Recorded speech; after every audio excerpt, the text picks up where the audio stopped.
min mujibatin nadamah innaka antas sami'ud du'a. Allahumma arinal haqqa haqqa warzuqna tiba'ah wa arinal batila batila warzuqna ijtinabah. Rabbana atina fid dunya hasanah wa fil akhirati hasanah wa qina adzabannar wa adkhilnal jannata ma'al abrar ya aziz ya ghaffar ya rabbal alamin. Subhana rabbika rabbil izzati amma yasifun wa salamun alal mursalin walhamdulillahi rabbil alamin. Assalamualaikum warahmatullahi wabarakatuh. Terima kasih disampaikan. Memasuki acara yang kelima, yakni presentasi dan tanya jawab yang akan dimoderatori oleh Adia Lailatul Prameswari. Untuk itu, saya selaku pembawa acara izin mengundurkan diri dan memohon maaf apabila ada kata yang kurang berkenan di hati. Dan saya alihkan kepada moderator. Kepada yang bertugas, saya persilahkan.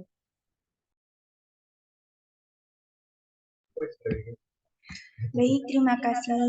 Assalamualaikum warahmatullahi wabarakatuh.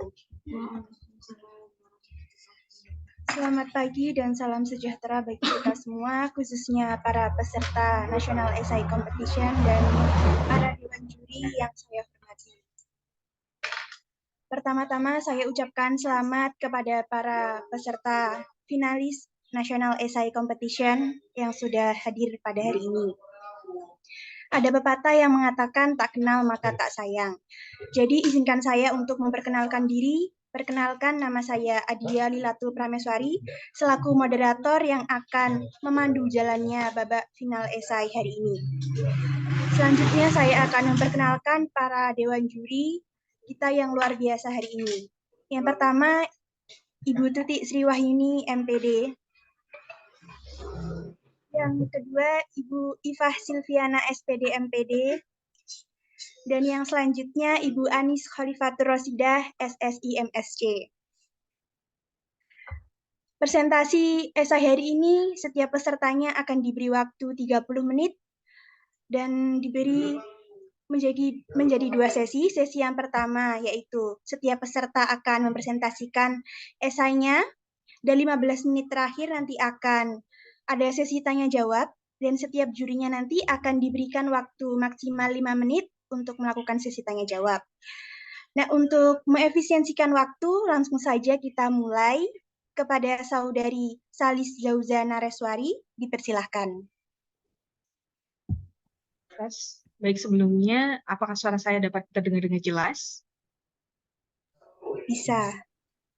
Baik, saya izin untuk share screen.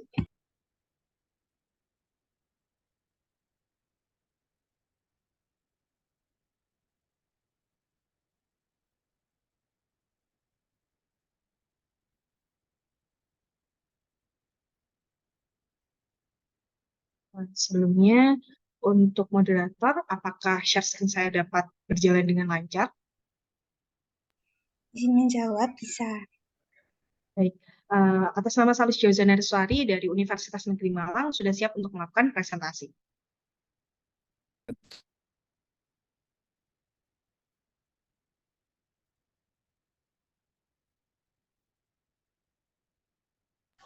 Baik, langsung saja dimulai dari sekarang. Indonesia tak tersusun oleh batas peta, tapi pondasinya dari peran besar para pemudanya. Assalamualaikum warahmatullahi wabarakatuh. Yang terhormat, Dewan Juri Nasional Essay Competition HMPS Tadris Kimia UIN Said Ali Rahmatullah Tulungagung 2023 dan teman-teman yang berbahagia. Seperti yang telah kita ketahui bersama bahwa materi kimia di SMA berisi konsep yang kompleks dan abstrak sehingga cukup sulit untuk dipahami.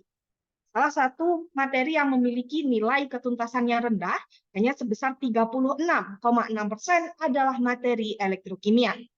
Fenomena ini sesuai dengan fakta yang ada di lapangan telah dikumpulkan oleh peneliti menunjukkan bahwa hanya 31,4% siswa SMA kelas 12 yang menjawab pertanyaan tentang reaksi korosi dengan benar. Tentu, fenomena ini merupakan hal yang cukup mengkhawatirkan.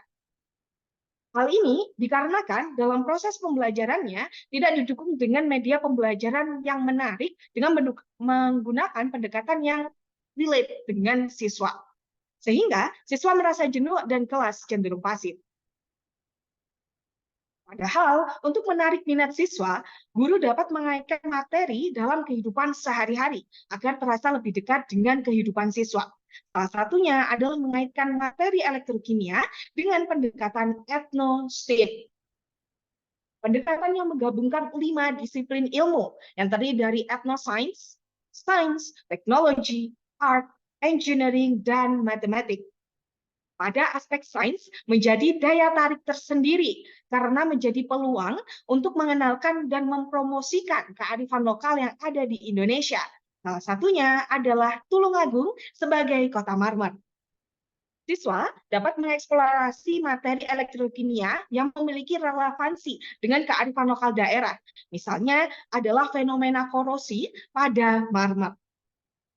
Terlebih, pada aspek STEAM akan membuat siswa mendapatkan pengalaman yang lebih komprehensif untuk meningkatkan kemampuan kreativitasnya melalui proyek yang akan dilakukan, yaitu proyek pelapis anti korosi pada marmer.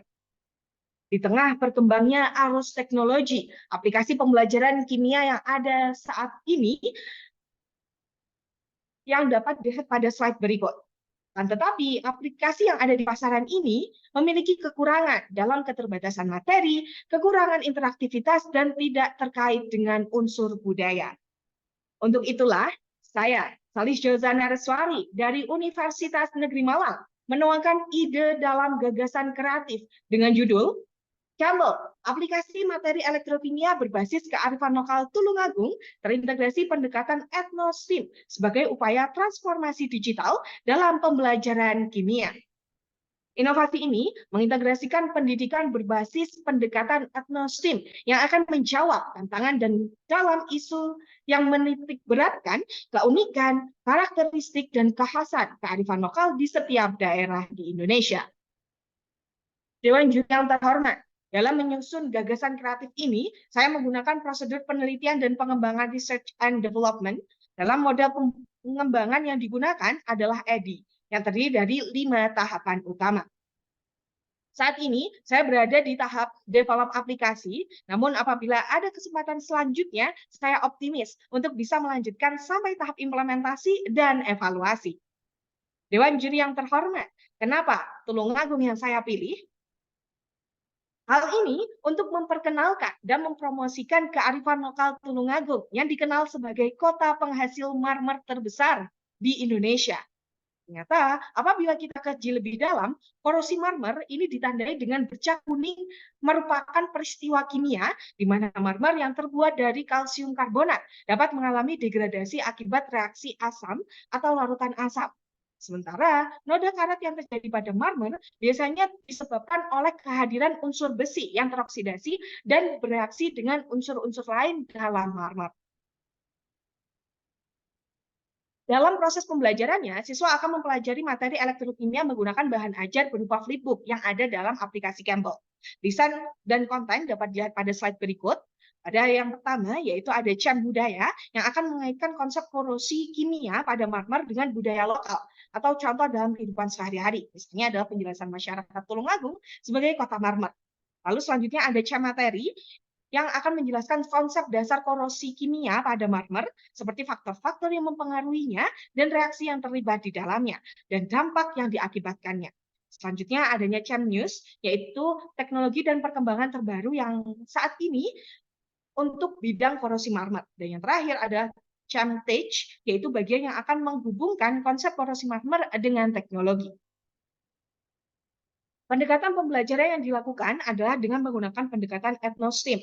Aspek yang pertama yaitu aspek etnoscience. Dalam konteks ini, kearifan lokal Tulungagung. Siswa akan melakukan studi tentang pengetahuan tradisional dan penggunaan marmer oleh masyarakat lokal. Ilmu sains digunakan dalam melibatkan penelitian ilmiah untuk memahami komposisi kimia, marmer, dan proses korosi yang mempengaruhi bahan tersebut. Teknologi yang akan digunakan dalam proyek ini adalah pengembangan dan pengujian pelapis anti korosi. Sedangkan aspek seni dalam proyek ini akan mencakup estetika dalam perencangan pelapis yang cara aplikasinya tidak hanya efektif secara teknis, juga estetis dan sesuai dengan keindahan marmer. Selanjutnya, pada engineering melibatkan pengembangan produk pelapis anti korosi yang sesuai dengan kebutuhan marmer dan masyarakat lokal. Dan yang terakhir adalah matematik, yaitu analisis data laboratorium, perhitungan kimia, dan pemantauan kinerja pelapis dalam jangka yang panjang. 6 komponen dari pembelajaran etnostim menjadi pilar utama untuk mendukung generasi muda, yaitu berpikir kritis, komunikasi, kolaborasi, kreativitas, dan pembangunan karakter. Dewan juri yang terhormat, inilah aplikasi Campbell sebagai langkah digitalisasi pengembangan yang terdapat beberapa fitur di dalamnya. Halaman yang pertama yaitu adalah halaman kompetensi dan peta konsep. Di sini akan berisi tentang tujuan pembelajaran sehingga siswa dapat mendapatkan gambaran mengenai pembelajaran yang akan dilaksanakan selama materi elektrokimia menggunakan aplikasi Campbell. Selain itu, juga ada peta konsep yang memberikan gambaran umum kepada siswa. Selanjutnya, adanya fitur halaman pembelajaran. Pada halaman pembelajaran ini, terdapat beberapa fitur di dalamnya, adanya pretest, post-test, di dalamnya juga ada flipbook, games, dan evaluasi. Selanjutnya, pada halaman forum diskusi akan diberikan kepada siswa untuk melakukan diskusi atau berbagi pengalaman untuk mewujudkan merdeka belajar yang saat ini sedang dicanangkan oleh pemerintah. Dewan juri yang terhormat, inilah keunggulan produk Campbell jika dibandingkan dengan pesaingnya. Dapat dilihat pada slide berikut. Dapat dilihat di sini bahwa Campbell memenuhi 7 kriteria dalam aplikasi pembelajaran kimia berbasis kearifan lokal. Selanjutnya, dampak yang akan diperoleh siswa setelah menggunakan Campbell. Yang pertama, ada pemahaman mengenai konsep elektrokimia secara komprehensif melalui pendekatan etnostim, lalu menambah kecintaan budaya asli Indonesia dengan melestarikan kearifan lokal setempat, yaitu memperkenalkan Tulungagung sebagai kota penghasil marmer di Indonesia. Selanjutnya, mendukung pembelajaran untuk menumbuhkan karakter berbudaya sesuai dengan peraturan Kemendikbud nomor 56 tahun 2022 yang berbunyi, lembaga pendidikan harus mengembangkan kurikulum yang sesuai dengan potensi dan ciri khas peserta didik sesuai dengan konteks budaya lokal. Mimpi besar Campbell ini adalah untuk mengembangkan sayap dengan mengaitkan kearifan lokal daerah yang ada di Indonesia dengan semua materi yang ada di sekolah. Dalam rangka mewujudkan mimpi besar tersebut, perlu adanya sinergi dari pihak-pihak yang dapat dilihat pada slide berikut. Baik, sekian presentasi dari saya. Saya sangat antusias dan terbuka terhadap kritik, saran, dan pertanyaan dari Dewan Juri yang terhormat. Terima kasih atas perhatiannya. Maka akan saya tutup dengan pantun. Tulungagung banyak marmernya. Marmer dipahat, diukir juga. Sekian presentasi dari saya. Semoga Dewan Juri terpesona. Terima kasih. Wassalamualaikum warahmatullahi wabarakatuh.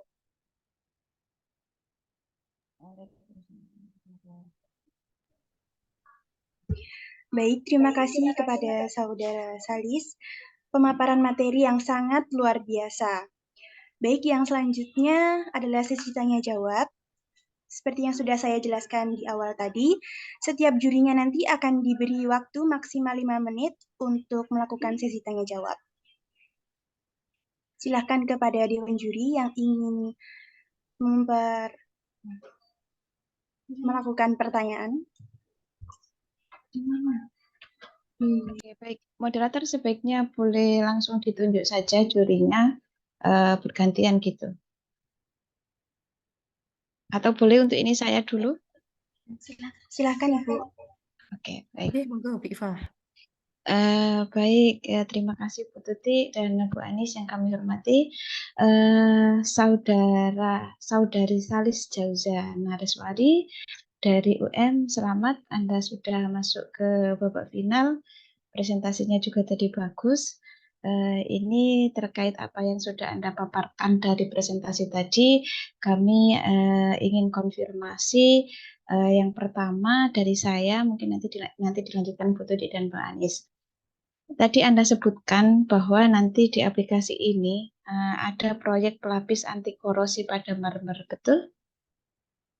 Oke, bisa dijelaskan proyek apa yang diberikan ke siswa itu nanti seperti apa? Baik, terima kasih Ibu atas pertanyaannya.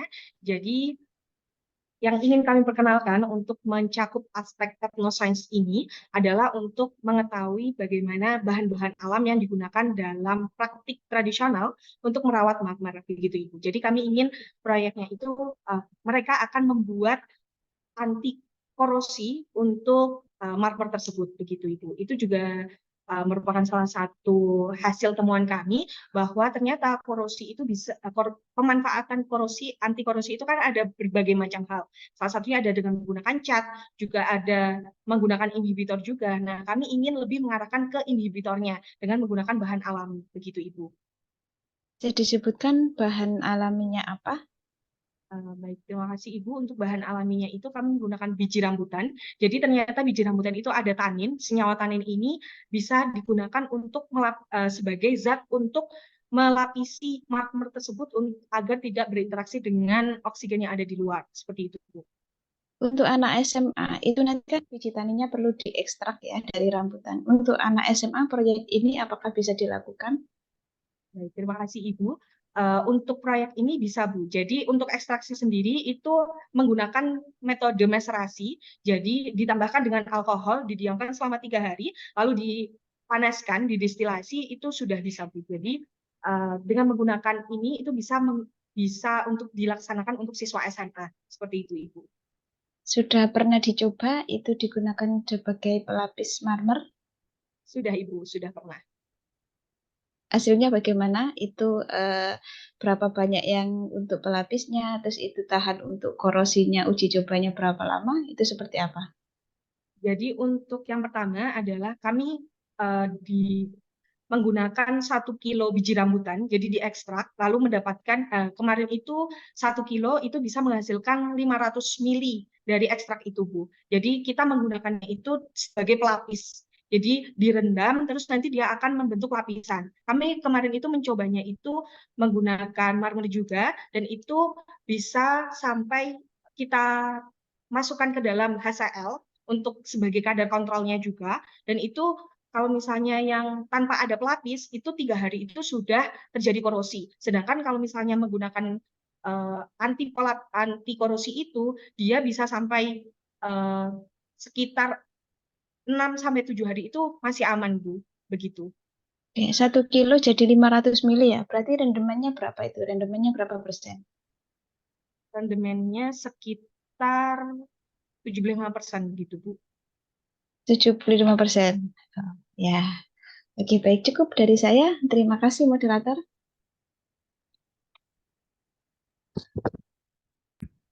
Baik, yang selanjutnya silakan Ibu Tuti. Oke, baik, terima kasih. Bisa mendengar suara saya ya? Bisa, Ya. Ibu. Selamat kepada Saudari Salis Jauza Nareswari sebagai salah satu finalis Lomba Esai yang diselenggarakan oleh HMPS Tadris Kimia UIN 1 Tulungagung. Ini apakah Anda berasal dari Tulungagung? Bukan, Bu. Saya dari Kediri. Oh, oke, baik. Saya rasa meskipun dari luar daerah, banyak yang sudah mengenal bahwa Tulungagung itu sebagai salah satu penghasil marmer tingkat nasional, marmer yang terbaik ya. Oke, baik. Di sini materi yang Anda ambil yaitu elektrokimia. Ya, elektrokimia fokusnya ke fenomena korosi, fenomena korosi. Iya, betul, Bu. Anda sedia ballpoint atau alat tulis di sekitarnya? Tidak, Bu. Mohon maaf, Bu. Kebetulan saya ada di luar, Bu. Oh, oke. Enggak apa-apa. Kalau begitu mungkin bisa dibacakan kalau enggak bawa. Silahkan bisa disampaikan persamaan reaksi untuk korosi di permukaan marmer itu bagaimana? Oh, baik, Ibu. Untuk persamaan korosi, seperti yang dijelaskan di awal, bahwa untuk marmer sendiri itu kan dari kalsium karbonat.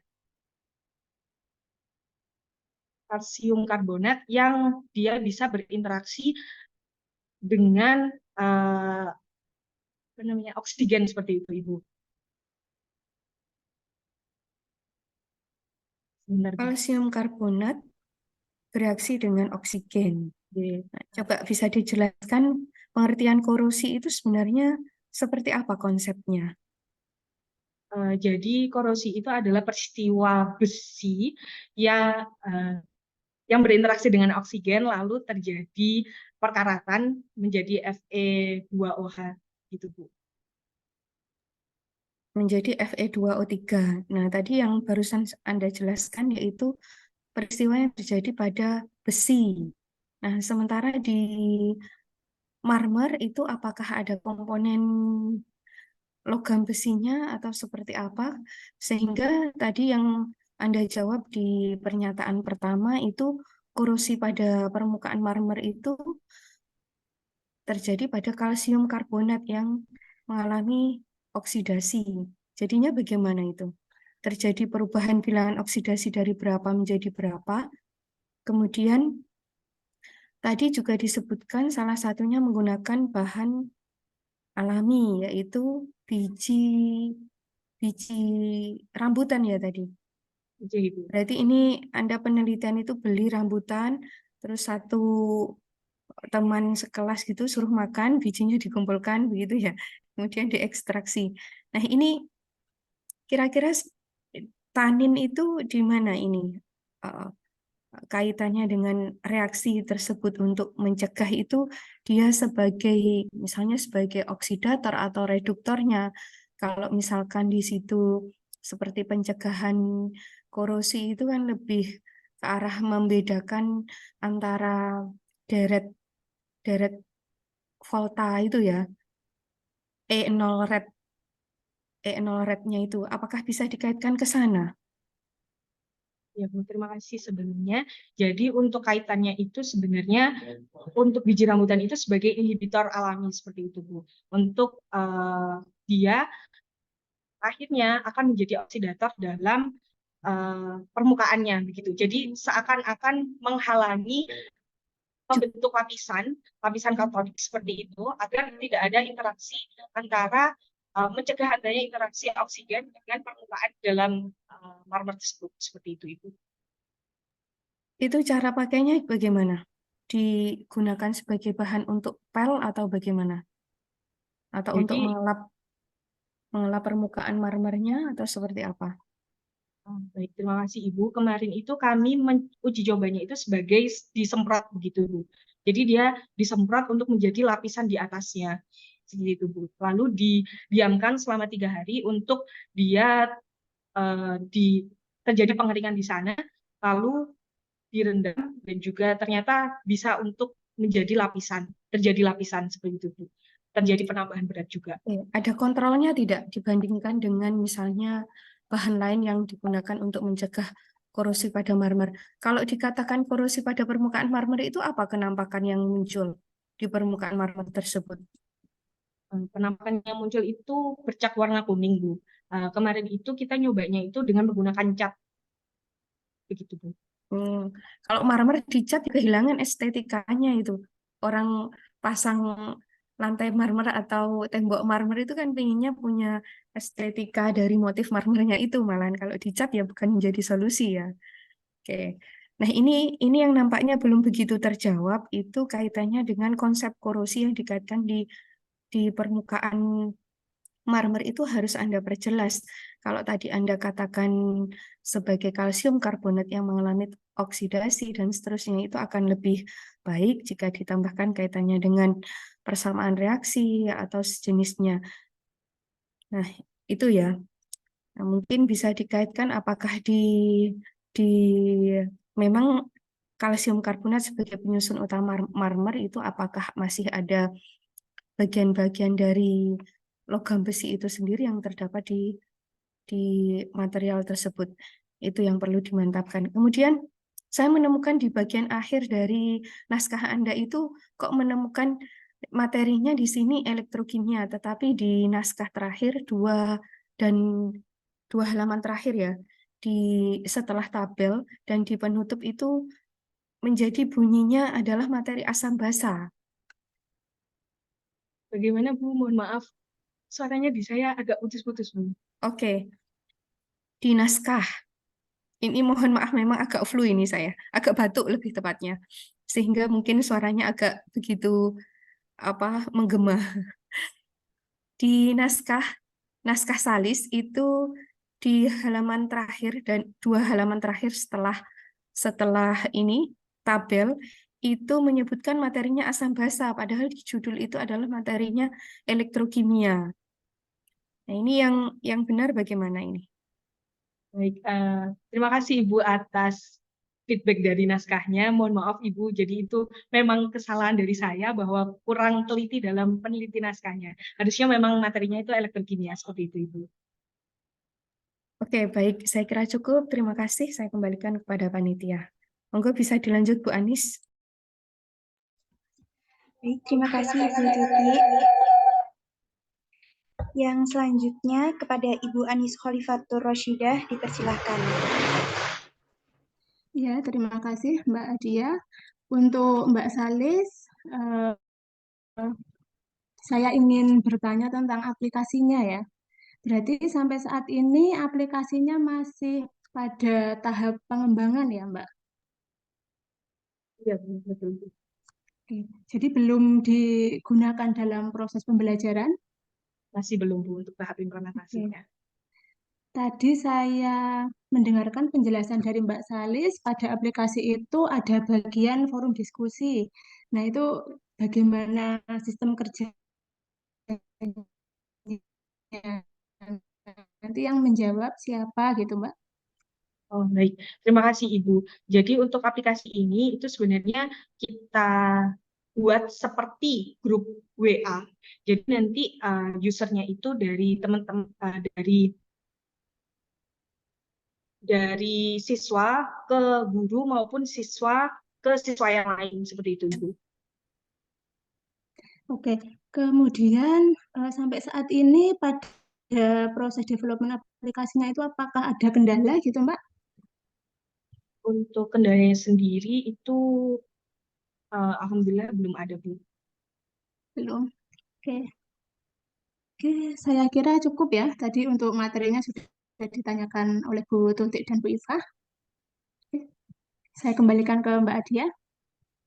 Oke, Mbak Adia izin memberikan saran juga untuk Mbak Salis ya. Ini nanti kan benar dilanjutkan. Mungkin nanti untuk yang berkaitan dengan proyek tadi, karena yang bisa melapisinya adalah salah satunya adalah tanin. Mungkin siswanya itu hanya memang diberikan bahwa salah satu senyawa yang bisa untuk melapisi korosi itu adalah terkait tanin. Nah, nanti siswanya saja yang dipersilahkan bebas memilih taninnya itu berasal dari mana. Apakah memang mungkin mencari rambutan itu susah, kemudian mengekstraknya juga susah. Kenapa yang dekat aja misalnya di teh. Atau mungkin di daerahnya mungkin ada biji-bijian yang lain yang bisa dimanfaatkan tanin, itu justru bagus nanti untuk menjadi kreativitas siswanya. Tapi tentu menyambut juga dari Bu Tuti, saran konsep korosinya diperkuat. Ya, oke. Baik, terima kasih.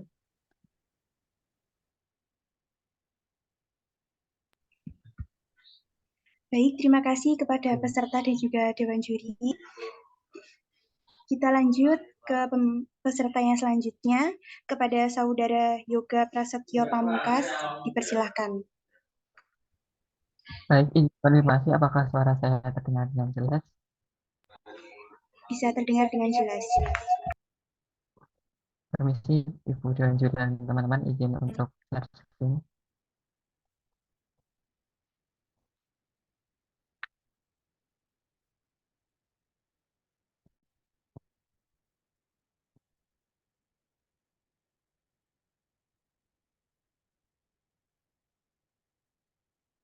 Izin konfirmasi apakah share screen saya sudah terlihat, yang moderator?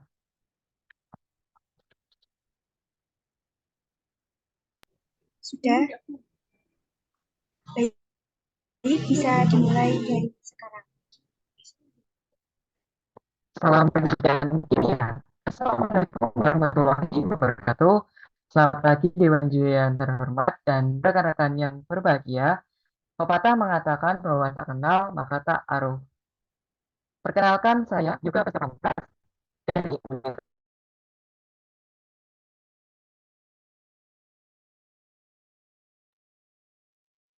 Peserta putus-putus ya? Atau hanya di saya? Iya, suaranya putus-putus, Bu. Oh, ya. Unstable mungkin ya.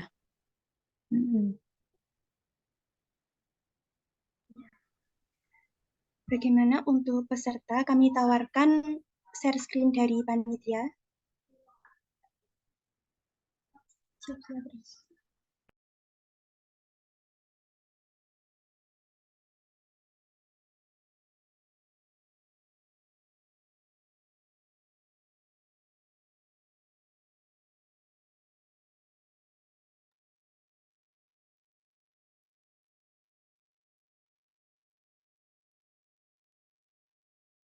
Keluar grup sepertinya bagaimana? Apa dilanjut, ditukar atau dilanjut yang lain?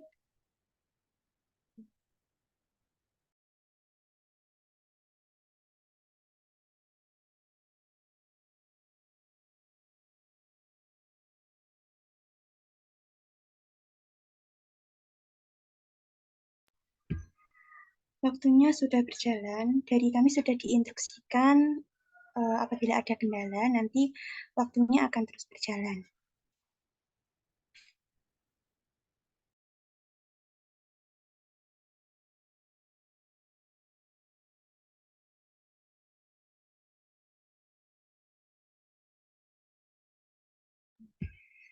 Sebelumnya sudah kami informasikan agar sinyalnya bisa stabil, jadi untuk peserta yang lainnya bisa pindah tempat jika kondisi sinyalnya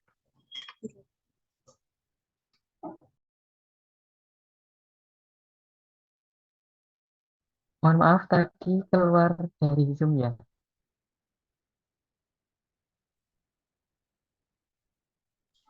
baik. Silahkan dilanjut Baik, karena bentar. waktu sudah berjalan.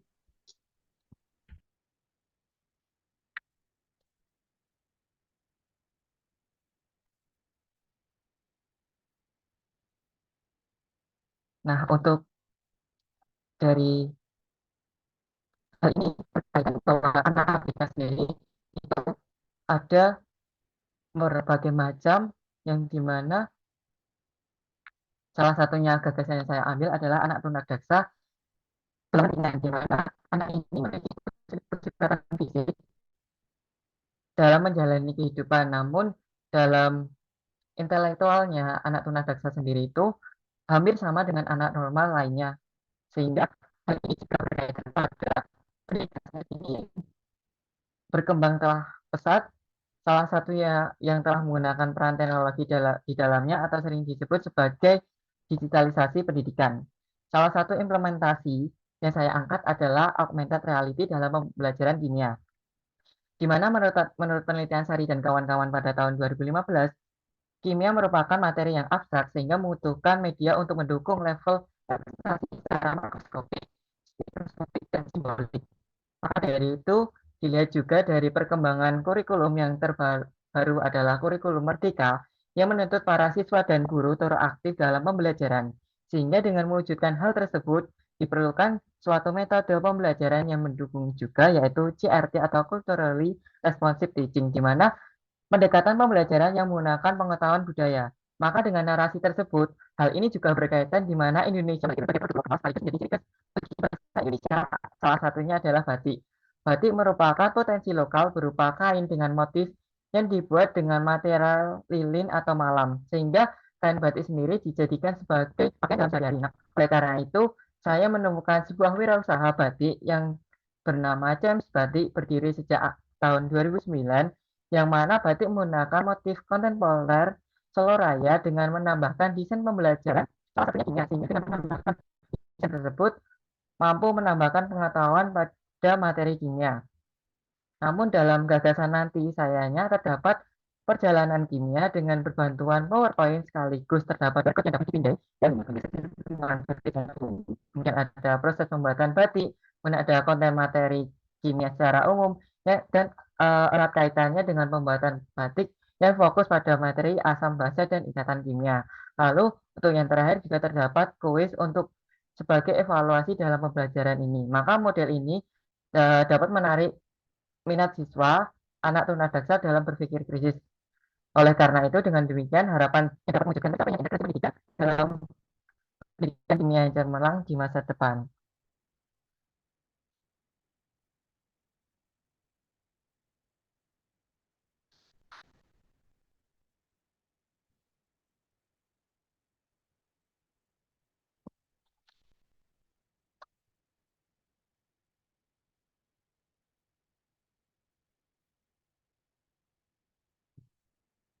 Baik, untuk pada sesi ini, saya fokus pada CRT, yaitu pendekatan pembelajaran yang menggunakan pengetahuan budaya, pengalaman peserta didik, dan gaya belajar peserta didik untuk menciptakan pembelajaran yang lebih bermakna. Di mana hal ini saya mengangkat budaya lokal, James Batik dengan keunikannya memiliki potensi untuk meningkatkan penggunaan teknologi. Dengan keunikan tersebut dapat meningkatkan penggunaan teknologi dan dalam mempermudah proses pembelajaran yang dilihat zaman sekarang, teknologi sangat pesat telah digunakan. Lalu, selain itu, dalam praktiknya, CRT ini belum banyak diterapkan oleh guru kimia, sehingga nantinya diharapkan gagasan saya bisa membantu guru untuk menyajikan konten kimia khususnya dalam membantu anak tunadaksa. Lalu CRT pada batik ini saya arahkan untuk topik asam basa dan ikatan kimia. Sebenarnya masih banyak subtopik yang tergali melalui CRT batik. Namun alasan saya mengambil dua topik ini, di mana yang pertama, saya telah meriset bahwa subtopik ikatan kimia dan asam basa memiliki tingkat kesulitan yang cukup tinggi dalam pemahaman konsep juga perhitungan. Yang dibuktikan dalam penelitian kami dan kawan-kawan pada tahun 2020. Bahwa dalam merumuskan CRT James batik ini, saya membatasi pokok bahasan pada proses pembuatan batik itu sendiri yang ternyata melibatkan kedua subtopik tersebut. Lalu, mengapa saya fokus pada kimia? Pada dasarnya, kimia adalah materi yang bersifat abstrak sehingga sulit untuk mengerti. Sejauh pengetahuan saya, ikatan kimia dan asam basa ini memerlukan pendalaman konsep. Untuk mengerti siswa, anak tunadaksa pada pendalaman tersebut, saya memberikan patokan pada segitiga level representasi kimia, yaitu disebut Johnston Triangle, di mana pada segitiga tersebut memadukan dan kimia untuk menjelaskan detik, di mana secara makroskopik siswa nanti dikenakan pada pengalaman nyata, kemudian aspek submikroskopik siswa akan ditingkatkan dengan penjelasan kimia apa sih yang terjadi pada suatu bahan, dan untuk simbolik siswa nanti ditunjukkan representasi senyawa-senyawa kimia yang dituliskan dengan simbol-simbol. Lalu, dalam gagasan saya, tiga level representasi kimia tersebut saya sajikan dalam bentuk augmented reality atau AR. Augmented reality atau AR ini sebuah teknologi yang mampu menggabungkan benda maya atau dimensi, dua dimensi atau tiga dimensi ke dalam sebuah lingkungan yang nyata, kemudian memunculkannya atau memproyeksikannya secara real time. Namun di balik perkembangan tersebut tentu tetap saja ada kelebihan dari kekurangan AR itu sendiri. Untuk kelebihan dari AR yang pertama, lebih interaktif, efektif dalam penggunaan, dapat diimplementasikan secara luas, modeling objek yang sangat sederhana, kemudian pembuatan yang tidak memakan waktu, ya, banyak biaya juga, mudah untuk dioperasikan. Sedangkan untuk kekurangannya sendiri yaitu kurang stabil terhadap jarak jauh, kemudian pengembang belum terlalu banyak dan membutuhkan banyak memori. Dewan juri yang terhormat dan rekan-rekan berbahagia, berikut adalah konten yang saya tawarkan untuk menuangkan materi kimia dengan batik sehingga memiliki daya tarik sendiri. Yang pertama adalah PowerPoint yang nantinya berisi perjalanan kimia atau chemical adventure yang akan ditempuh anak tunadaksa dari awal sampai akhir. Lalu pada baju batik nantinya yang mana akan diintegrasikan dengan AR. Kemudian yang terakhir ada kuis yang berisi teka-teki silang. Untuk lebih jelasnya akan saya jelaskan menyajikan video berikut ini.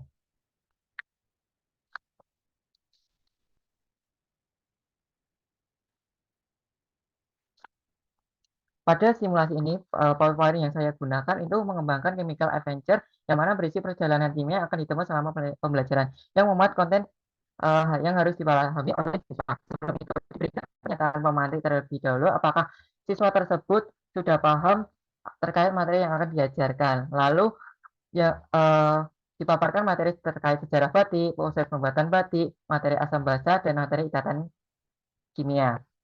Lalu di sini juga pada AR, di mana saya mengembangkan menggunakan aplikasi Assembler Edu, di mana menggunakan aplikasi juga website yang bisa diakses secara gratis. Aplikasi ini memiliki berbagai fitur yang bisa digunakan untuk pembuatan AR. Selain itu, saya melakukan tahap pengecekan dan fiksasi dari pembuatan AR tersebut. Lalu dari rancangan AR tersebut saya mengoreksinya kembali agar tidak terjadi kesalahan. Kemudian saya mengimplementasikan AR pada batik, yaitu saat kita scan menggunakan bantuan aplikasi akan memunculkan AR yang telah kami buat dengan waktu yang singkat. Bisa dilihat berikut inilah gambaran saat AR telah di-scan. Survei yang sudah dijelaskan sebelumnya, AR ini memberikan penjelasan representasi kimia yaitu makroskopik, submikroskopik, dan simbolik. Di mana nantinya AR ini guru dan siswa bebas mengeksplor sesuai keinginan, sehingga diharapkan nanti pula bisa menjadi pembelajaran yang menyenangkan serta meningkatkan minat belajar pada siswa tersebut terhadap materi kimia.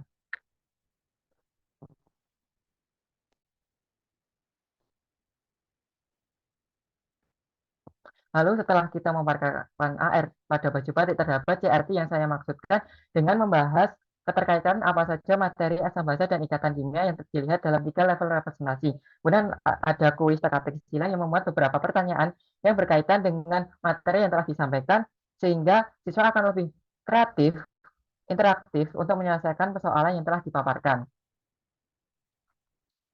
Di mana video yang telah saya sampaikan tadi, apabila AR yang kami kembangkan sudah sempurna. Nah, sempurna yang saya harapkan ini ketika kita scan batik tersebut, maka AR tersebut akan muncul di atas batiknya dengan tampilan 3D yang bagus. Di mana pembuatan AR yang saya harapkan ialah menggunakan aplikasi Blender atau guna membuat aplikasi 3D-nya. Lalu kalau kita menggunakan aplikasi nantinya ada aplikasi sendiri khusus untuk AR ini. Namun karena keterbatasan waktu dan kemampuan juga ketika aplikasi ini tersebut tidak bisa dijangkau oleh masyarakat atau semua perangkat, maka saya akan mencari solusi yaitu dengan menggunakan aplikasi Assembler Edu yang lebih mudah digunakan serta dijangkau oleh semua perangkat. Nah, dengan adanya AR ini pada batik ini yang membuat daya tarik sendiri sehingga pembelajaran yang berdekatan dengan CRT akan membuat siswa anak tunadaksa belajar kimia dan meningkatkan siswa terhadap mempelajari kimia serta mengenalkan budaya yang ada di sekitarnya.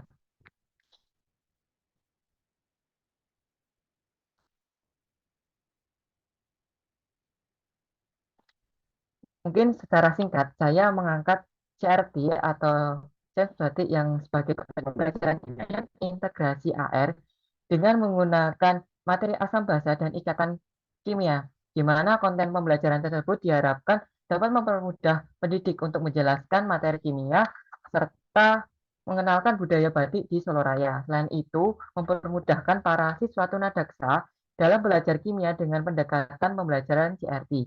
Sehingga adanya terobosan inovasi ini diharapkan pula meningkatkan berpikir kritis terutama pada anak terkait materi kimia yang begitu abstrak sehingga nantinya materi tersebut bisa menjadi menyenangkan. Dewan juri yang terhormat dan rekan-rekan semua yang berbahagia, saya ada sebuah quotes di mana tidak perlu takut untuk merintangi suatu hal dalam berproses. Karena yang perlu kita takutkan yaitu ketika kita tidak bisa bermanfaat bagi banyak orang lain. Sekian presentasi dari saya. Apabila ada salah saya maaf besar-besarnya. Sekian tanpa kekasih, cukup sekian dan terima kasih. Saya kembalikan kepada moderator. Baik, terima kasih saya sampaikan kepada Saudara Yoga. Yang selanjutnya adalah sesi tanya-jawab. Saya jelaskan lagi, nanti setiap jurinya diberikan waktu maksimal 5 menit untuk mengajukan pertanyaan. Kepada yang pertama, kepada Ibu Iva Sintiana, dipersilakan. Oke, terima kasih. Itu saya sudah bilang, mungkin ini giliran detik yang duluan. Nanti dilanjut yang lain ya. Giliran yang duluan. Oke, baik. Silakan. Terima kasih, Panitia.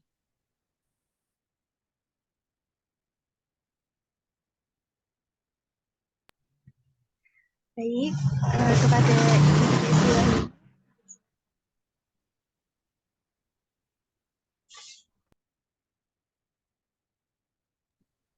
Baik, kalau begitu saya awali ya. Oke, Bu Iva dan Bu Anis, terima kasih telah menjadi dewan juri juga. Tadi belum saya sapa. Oke, baik.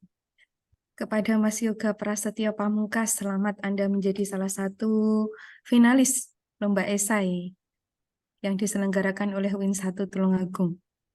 Judul esainya Chemistry Adventure, pemanfaatan batik dan PowerPoint interaktif sebagai konten pembelajaran kimia dengan konsep AR dan kuis. Untuk meningkatkan kemampuan berpikir kritis bagi anak tunadaksa. Nah, ini di dalam naskah entah apa saya yang belum menemukan, ini untuk anak tunadaksa ini level berapa? Maksud saya dia diperuntukkan di tingkat SMA, SMA atau SMP atau bagaimana ini? Baik, Ibu, terima kasih atas pertanyaannya. Mungkin fokus gagasan saya itu pada anak SMA, di mana golongan anak tunadaksanya itu kan ada beberapa golongan, ya, Bu. Ada yang ringan, sedang, sama yang berat. Nah, di sini saya fokus ke anak tunadaksa yang ringan, karena yang saya ketahui dan saya teliti itu bahwa anak tunadaksa yang ringan itu intelektualnya itu masih hampir sama dengan anak normal, sehingga nantinya kalau saya rencana implementasi dari gagasan saya nanti mungkin bisa uh, berkesinambungan antara anak normal sama anak tunadaksa gitu, Bu, di jenjang anak SMA. Berarti ini di sekolah inklusi ya? Artinya sekolah Iya, Bu. tersebut juga menerima siswa berkebutuhan khusus dengan level ringan begitu. Jadi, Bu. Oke, baik.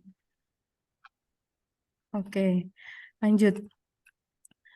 Ya, Anda menggunakan assembler Edu. Itu saya pernah mencoba, itu cukup berat itu. Berapa slide itu yang dipindahkan ke situ agar tetap bisa diakses di Play Store HP itu kan lama dia harus memutar picture-nya dulu. Baik, Bu, terima kasih atas pertanyaannya.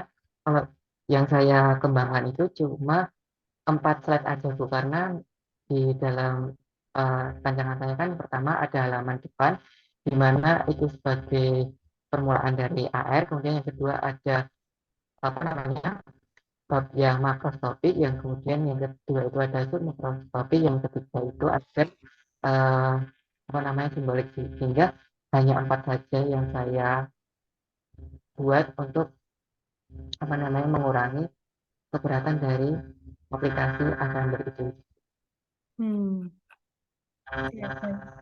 Di sini fokusnya juga Anda untuk meningkatkan kemampuan berpikir kritis.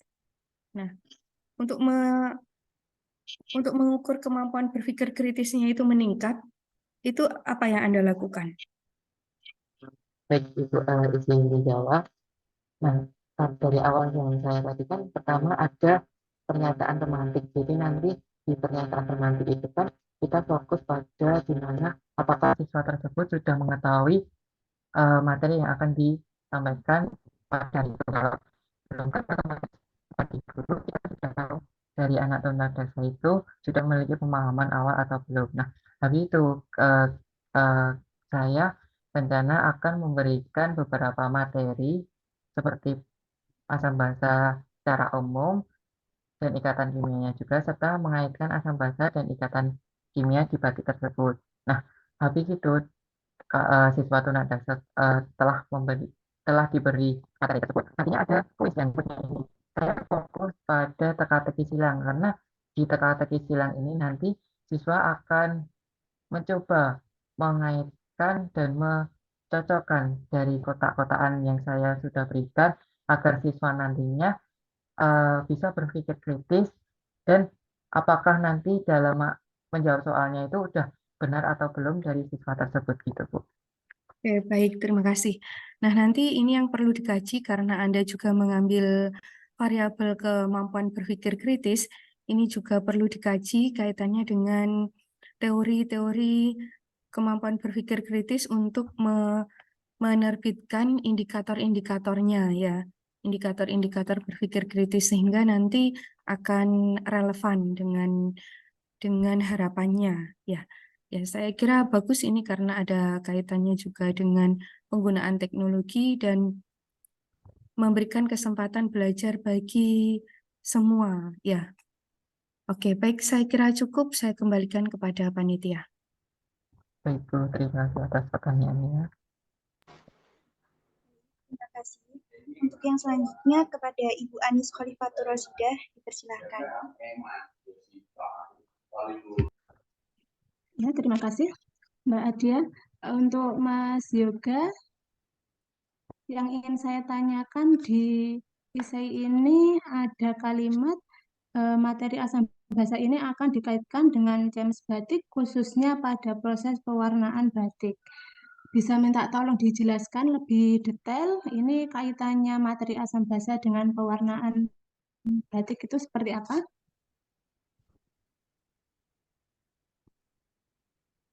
Baik, Ibu, terima kasih atas pertanyaannya.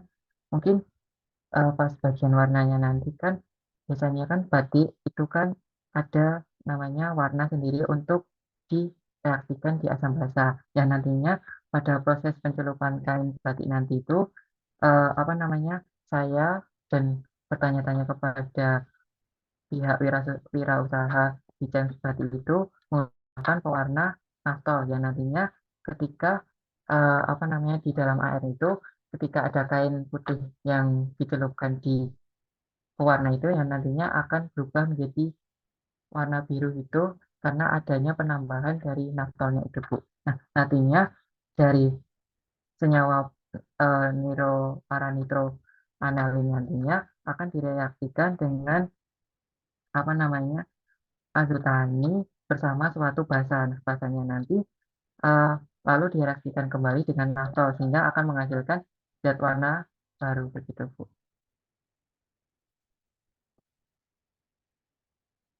Oke. Kemudian untuk media pembelajaran ini berarti sudah digunakan ya di SLB Karanganyar, sudah dipakai ya Mas? Belum, Ibu. Ini rencana saya Belum. kemarin bertanya-tanya kepada pihak sana. Kemudian rencana kalau apa ini rancangan saya kan baru pakai assembler edu gitu, Bu. Nah, mungkin itu sebagai solusi dari mungkin kan perangkat dari para guru dan itu kan mungkin perangkatnya kan belum terlalu yang kayak terbaru kayak yang sudah ada gitu, Bu. Jadi dengan adanya assembler edu ini nanti saya coba dulu dengan perangkat yang dimiliki oleh guru di SLB Negeri Karanganyar. Kalau memang bisa, nantinya akan saya upgrade dengan menggunakan eh, apa namanya Vuforia itu nantinya biar lebih 3D lagi gitu, Bu. Oke, terima kasih Mas Yoga. Cukup dari saya kembalikan ke Mbak Adia.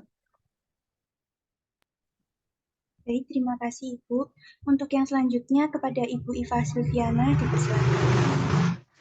Oke, baik, terima kasih. Mas Yoga, selamat sudah masuk ke babak final. Tadi Anda sebutkan banyak konsep kimia yang berkaitan dengan pembuatan batik ya. Namun yang diangkat di sini adalah asam basa dan ikatan kimia. Nah, kalau yang Anda sebutkan tadi banyak berkaitan dengan kimia itu apa saja selain asam basa dan ikatan kimia?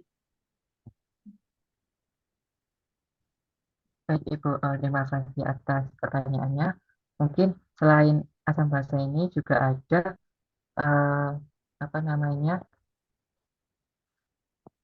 sifat koligatif larutan, terus ada sifat dari larutan itu sendiri, dan ada lagi apa namanya itu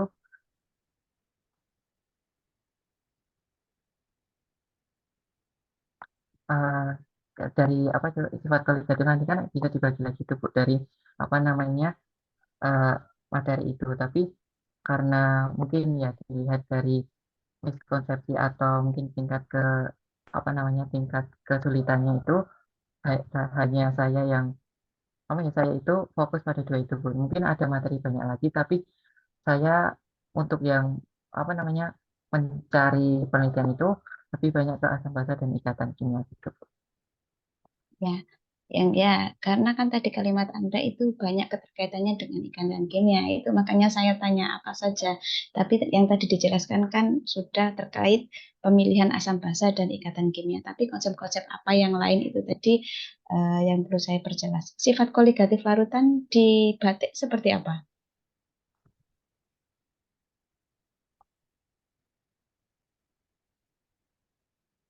Anda sudah melakukan sebelum mengembangkan media itu, apakah Anda sudah observasi ke perusahaan batiknya?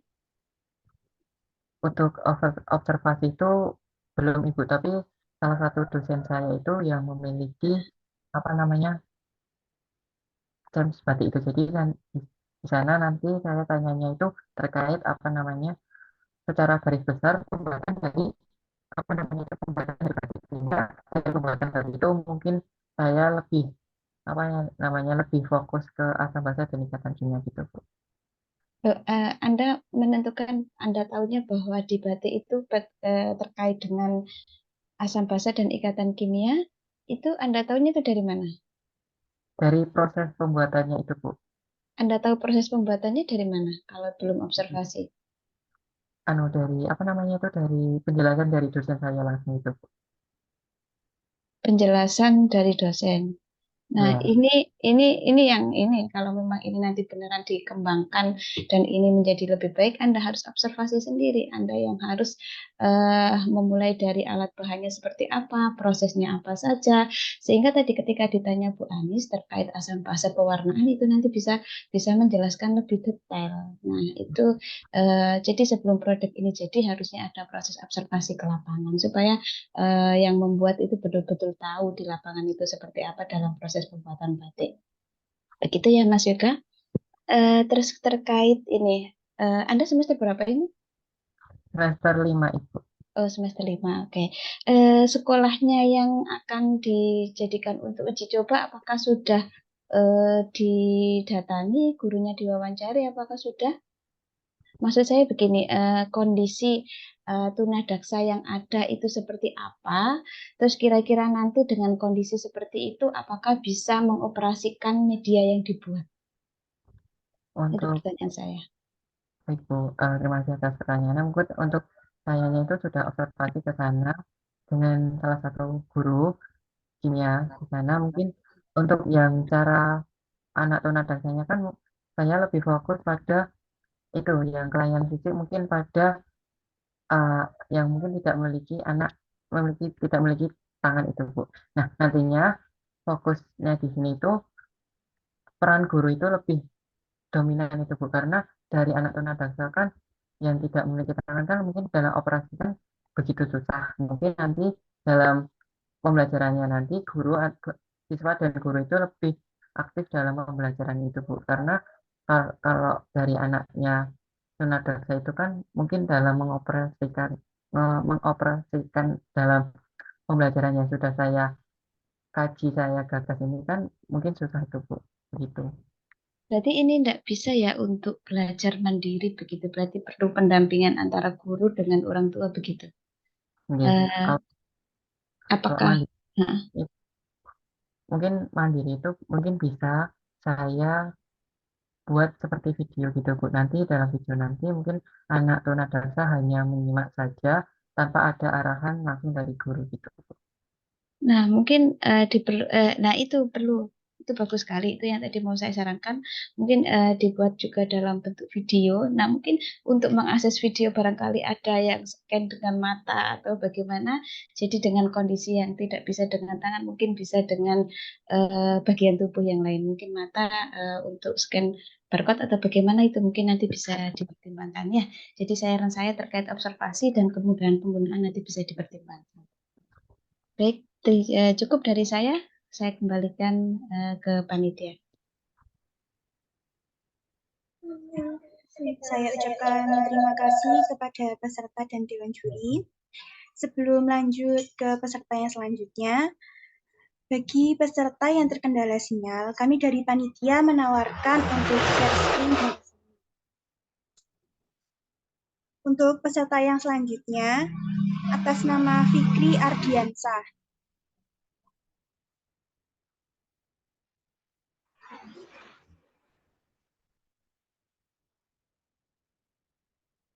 Saya ulangi kepada Saudara Fikri Ardiansyah.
Saya ulangi sekali lagi, apabila tidak ada jawaban, maka peserta akan didiskualifikasi.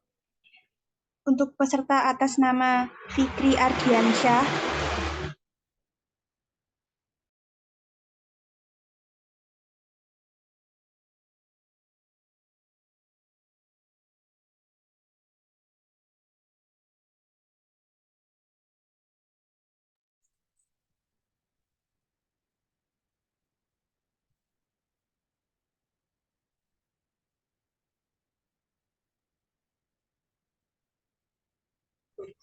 baik, kami menyatakan atas nama Fikri Ardiansyah dinyatakan didiskualifikasi. Kita lanjut untuk peserta yang selanjutnya atas nama Nike Amalia Safitri, dipersilahkan. Baik, suara saya bisa terdengar.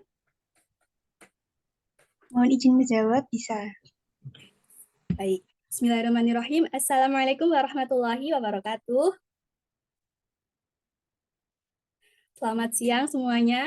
Yang saya hormati Dewan Juri Nasional Esai Kompetisi, serta yang saya hormati pula para panitia Nasional Esai Kompetisi. Sebelumnya, perkenalkan saya, sambal tomat campur iwak teri ning sisi enek sego jagung. Kenalake kula Mika Amalia Safitri, kula saking UIN 1 Tulung Agung. Pada kesempatan hari ini, terima kasih saya telah diberikan kesempatan sebagai finalis pada Nasional Esai Kompetisi. Saya izin share screen terlebih dahulu.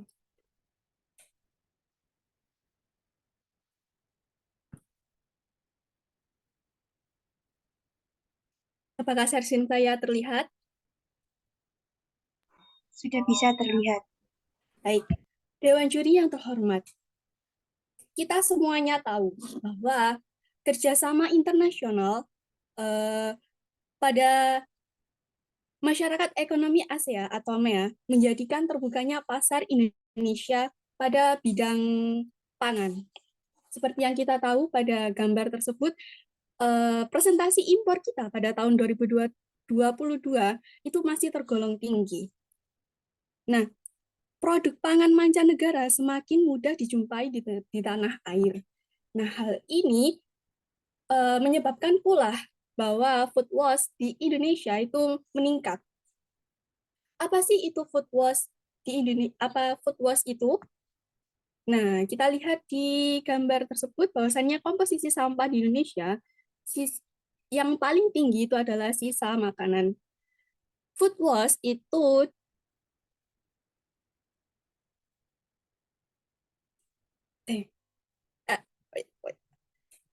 sepertinya sinyal saya rusak. Saya ulangi lagi. Food waste itu dianggap sebagai suatu permasalahan multidimensi ekonomi, lingkungan, dan sosial. Nah, di sini perlu adanya modifikasi dalam penerapan pengelolaan ketahanan pangan di Indonesia supaya food waste atau sampah di Indonesia itu bisa diolah kembali sehingga tidak menjadi sampah yang menumpuk.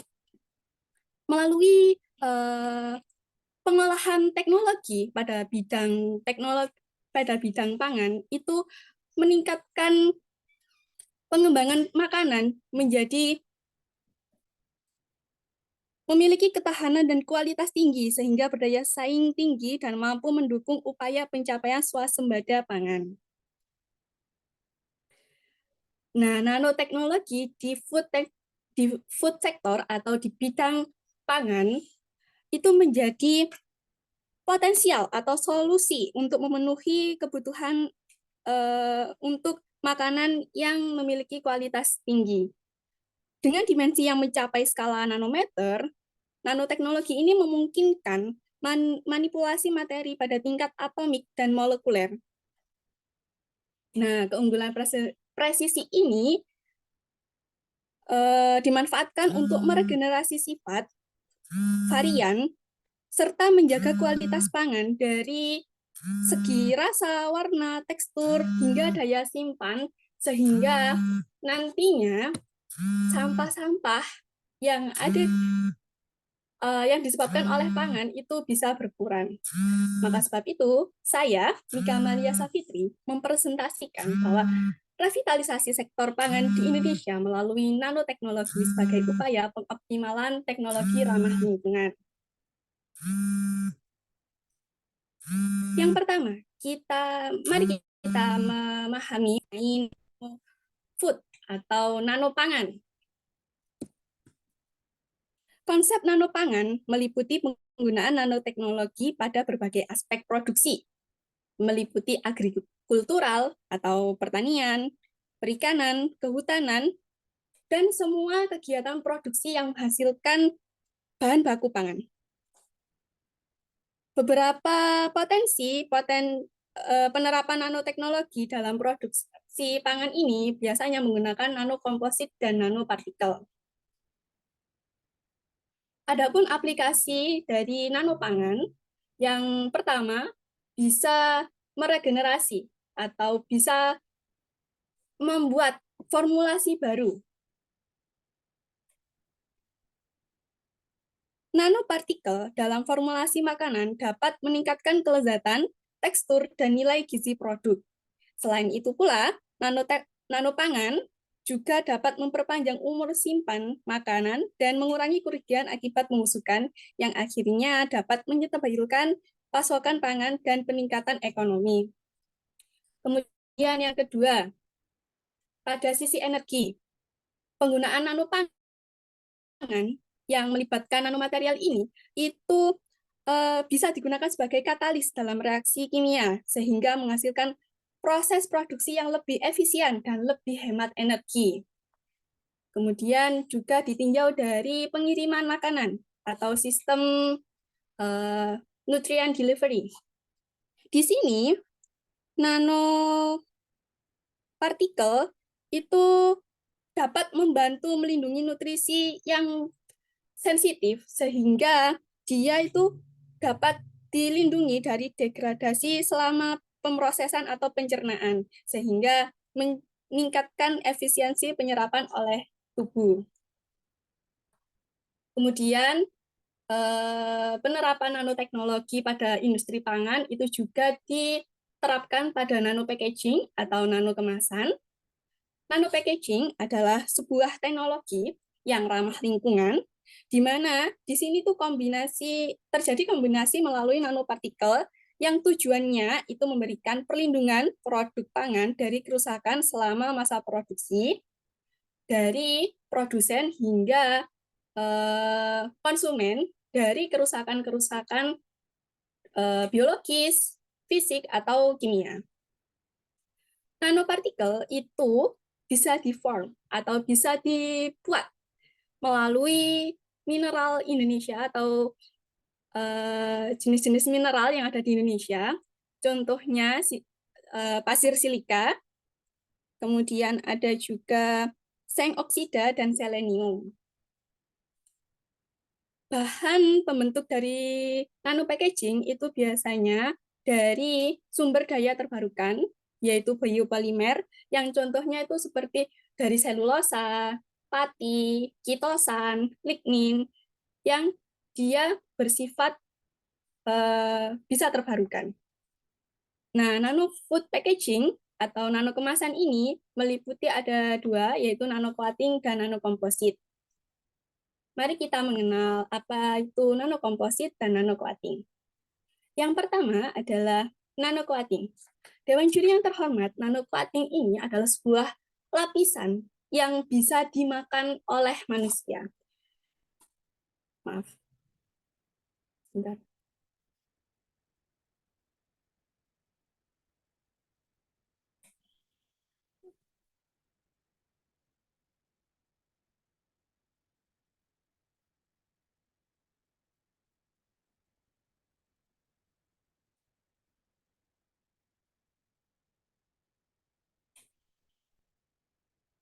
Saya ulangi lagi, Dewan Juri yang terhormat, nano coating merupakan sebuah lapisan tipis yang biasanya itu bisa dimakan oleh manusia. Nah, bentuknya itu biasanya sebuah cairan yang disemprotkan atau untuk melindungi. Contohnya itu pada buah segar. Kemudian sedangkan nanokomposit itu sebuah kemasan yang bahannya itu bisa diuraikan oleh alam. Contohnya adalah plastik dan kertas yang bersifat mudah terurai, biodegradable. Contoh penggunaannya itu adalah pada fast food atau makanan saji. Jadi misalnya kayak, saya mohon maaf menyebutkan merek kayak pop mie atau makanan-makanan instan yang biasanya kemasannya itu langsung dibuang.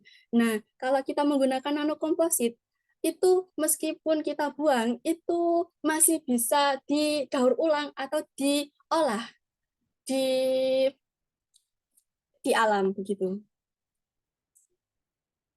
Dan yang terakhir itu penggunaan nanoteknologi di bidang industri itu adalah nanoemulsifikasi.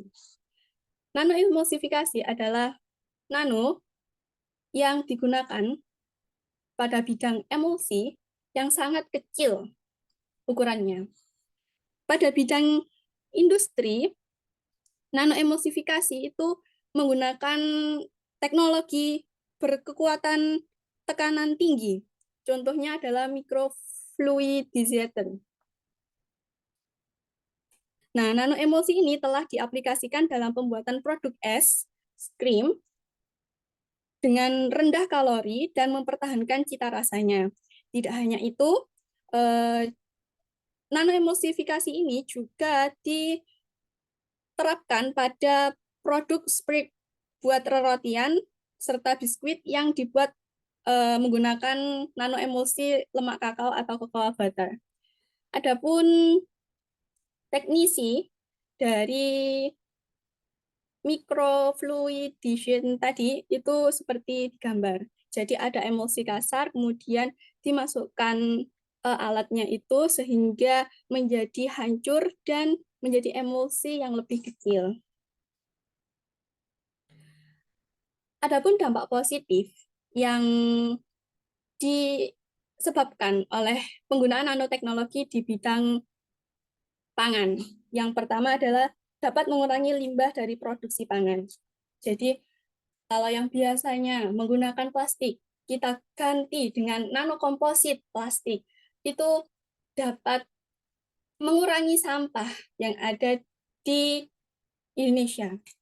Kemudian juga mengurangi konsumsi bahan baku produksi pangan.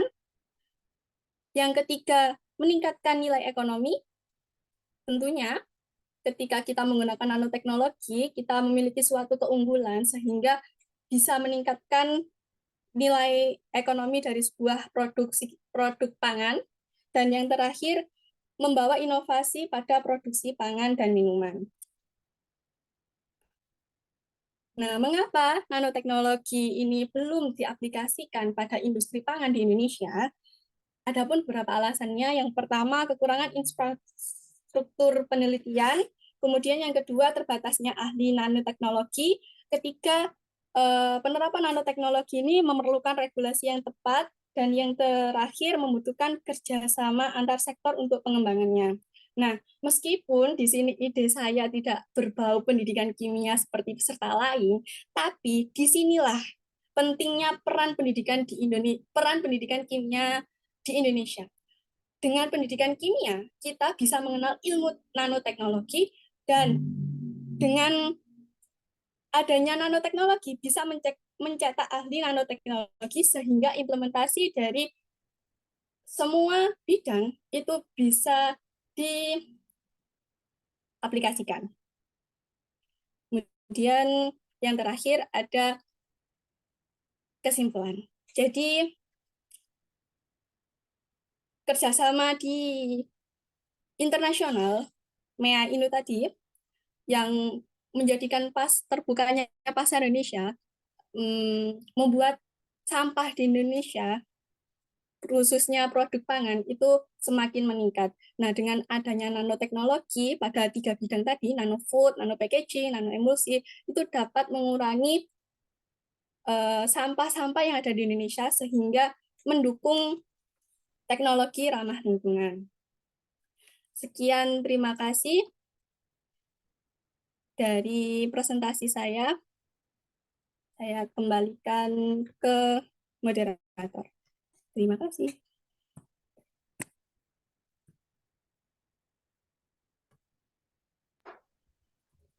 Baik, terima kasih. Sesi yang selanjutnya ada sesi tanya jawab. Nanti setiap juri akan diberikan waktu maksimal 5 menit untuk mengajukan pertanyaan.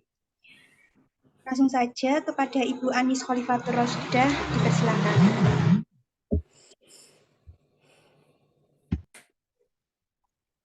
Ya, Mbak Mika Amalia, selamat sudah masuk ke babak final. Pertanyaan saya di bagian penjelasan ini ada, di bagian pembahasan ada penjelasan bahwa penggunaan nanopartikel dapat meningkatkan kelezatan, tekstur, dan nilai gizi produk. Nah, mekanismenya bagaimana ya, Mbak? Bagaimana nanopartikel itu bisa meningkatkan kelezatan dan nilai gizi produk? Baik, terima kasih atas pertanyaannya. Izin menjawab. Contoh penerapannya begitu saja ya, Bu, ya, langsung. Nanopartikel yang bisa kita gunakan itu adalah selulosa dari tebu, begitu aja. Selulosa dari tebu ini mungkin dia masih berikatan dengan glukosa, dengan manis. Jadi ketika kita mengkombinasikan nanopartikel itu ke dalam sebuah formulasi makanan, itu bisa merubah makanan tersebut menjadi rasa dari glukosanya tebu tersebut. Begitu. Oke. Baik, kemudian tadi ada juga penjelasan dari aspek keamanan. Nah, sebagai kemasan pangan, apakah ada potensi terjadinya migrasi nanopartikel ke dalam bahan pangan? Karena saya ini melalui studi literatur, sedapatnya saya dari literatur saya ini, dia tidak menyebabkan migrasi. Jadi nanti kalau dari nano kemasan tersebut, dia itu kan hanya melapisi, jadi tidak sampai mengkontaminasi begitu. Jadi tidak hanya untuk ketahanan saja gitu. Oke, baik. Kemudian kalau dari penggunaannya ya Mbak, apakah nanoteknologi ini membutuhkan biaya yang lebih banyak daripada bahan yang lain? Baik, izin menjawab. Tentunya karena kita perlu regulasi yang tinggi, kita perlu menjadikan sebuah partikel itu menjadi ukuran nano, jadi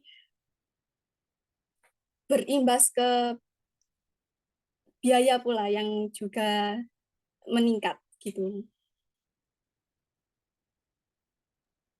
Oke, baik. Cukup dari saya kembalikan ke panitia.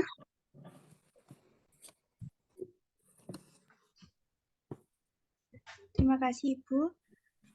Lalu yang selanjutnya kepada Ibu Iva Silviana dipersilahkan.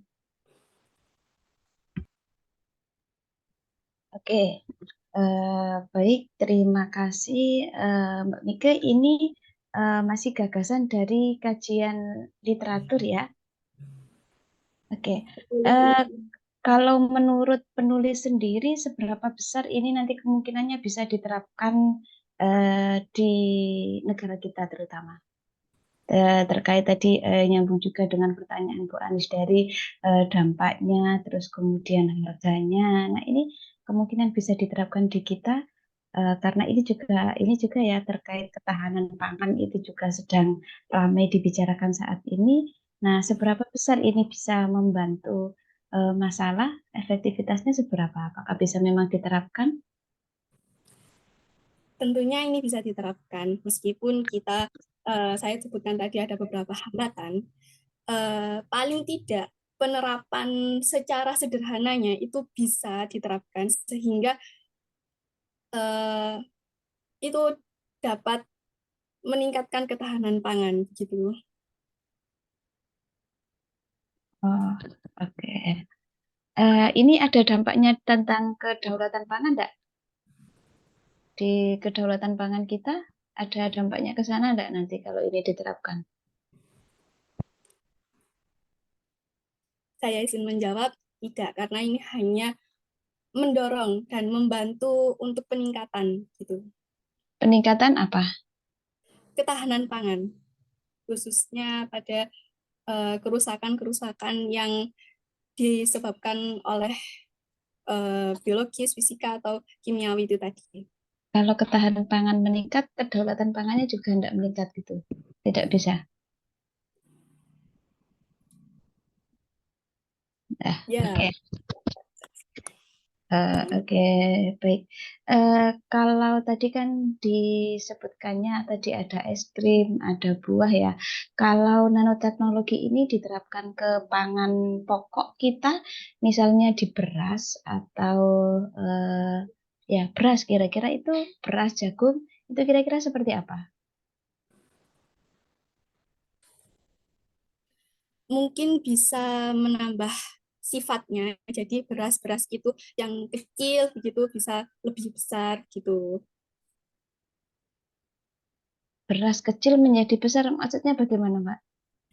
Bijiannya. Jadi ada beberapa jenis beras itu yang ketika dipanen itu bijiannya itu enggak full seperti beras begitu. Tapi dengan adanya nanoteknologi nanti, mungkin dari pupuknya atau dari regenerasi sifat dari padi tersebut itu bisa menghasilkan padi yang bijinya lebih besar gitu. Oke. Baik, terima kasih. Cukup dari saya kembalikan ke moderator.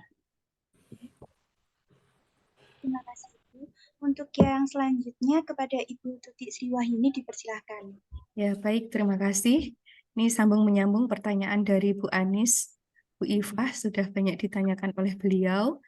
Nah, ini suatu hal yang menjadi peluang di masa depan tentunya kaitannya dengan pengembangan nanoteknologi di bidang pangan ini, yang disebut dengan nanopangan.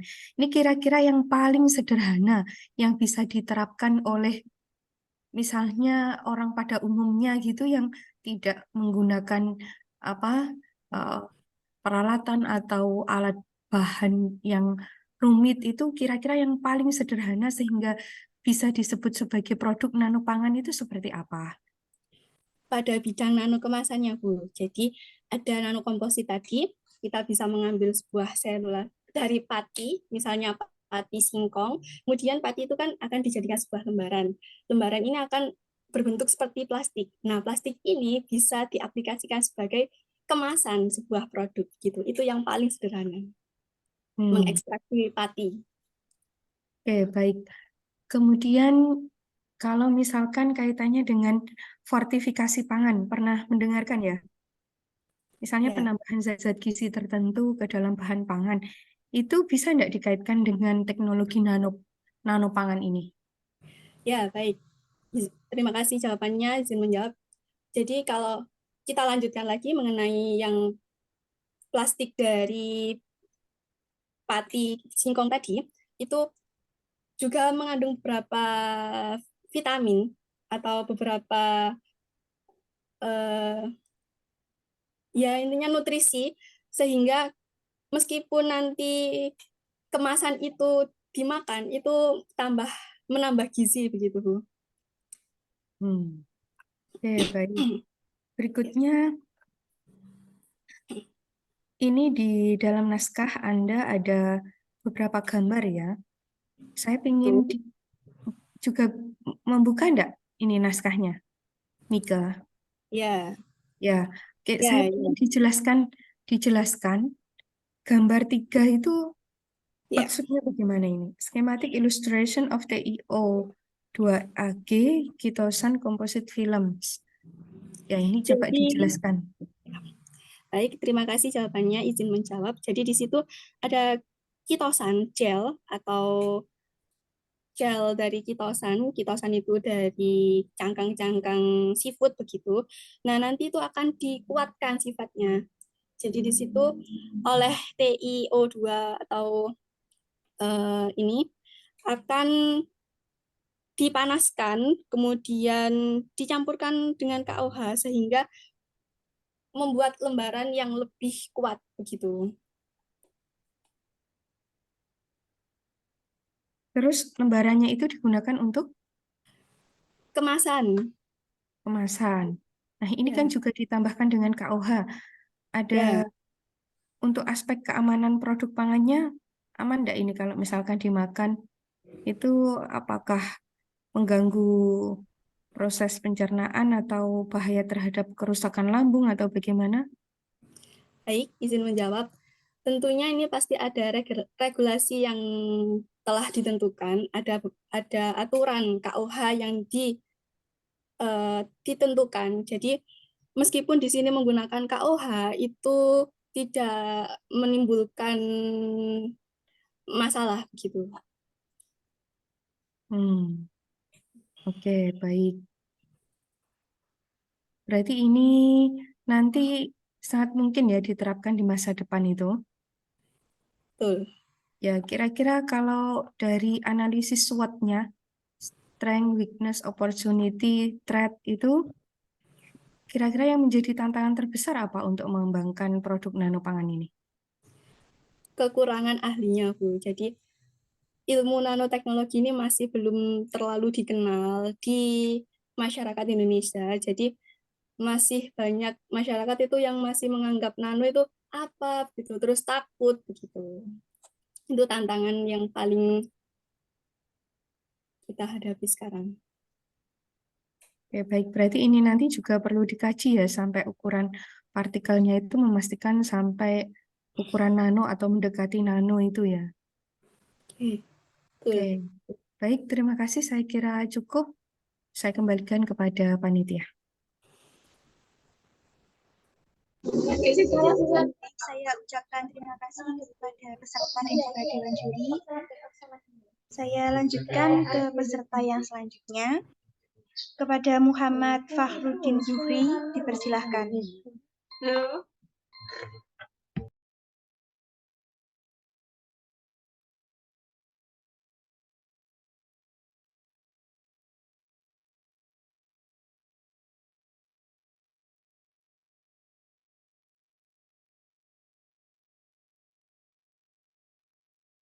Sebelumnya saya izin untuk share screen terlebih dahulu.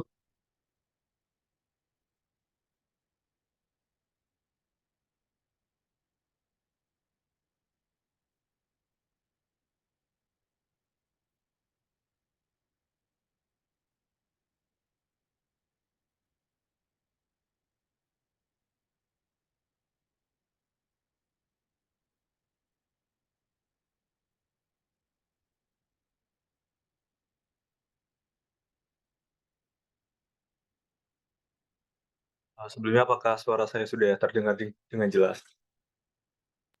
Mohon izin menjawab, sudah bisa terdengar dengan jelas.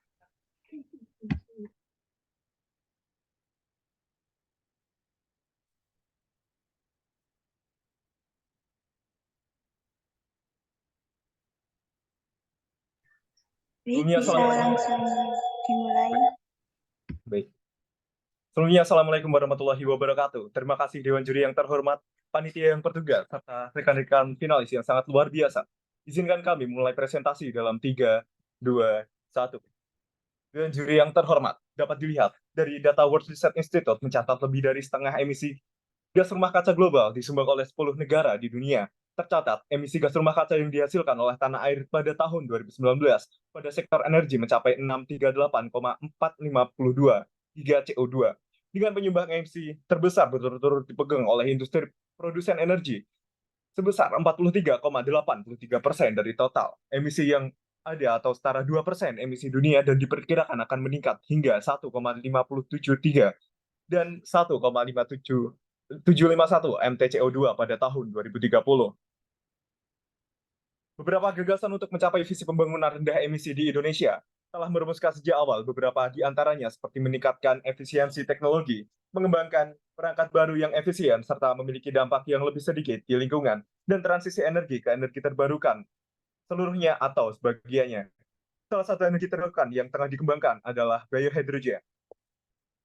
Dewan Juri yang terhormat, produksi biohydrogen merupakan gas hidrogen yang dihasilkan dari bahan baku biomasa melalui proses biologi seperti biofotolysis, fermentasi terang, fermentasi gelap, atau gabungan dari beberapa metode tersebut.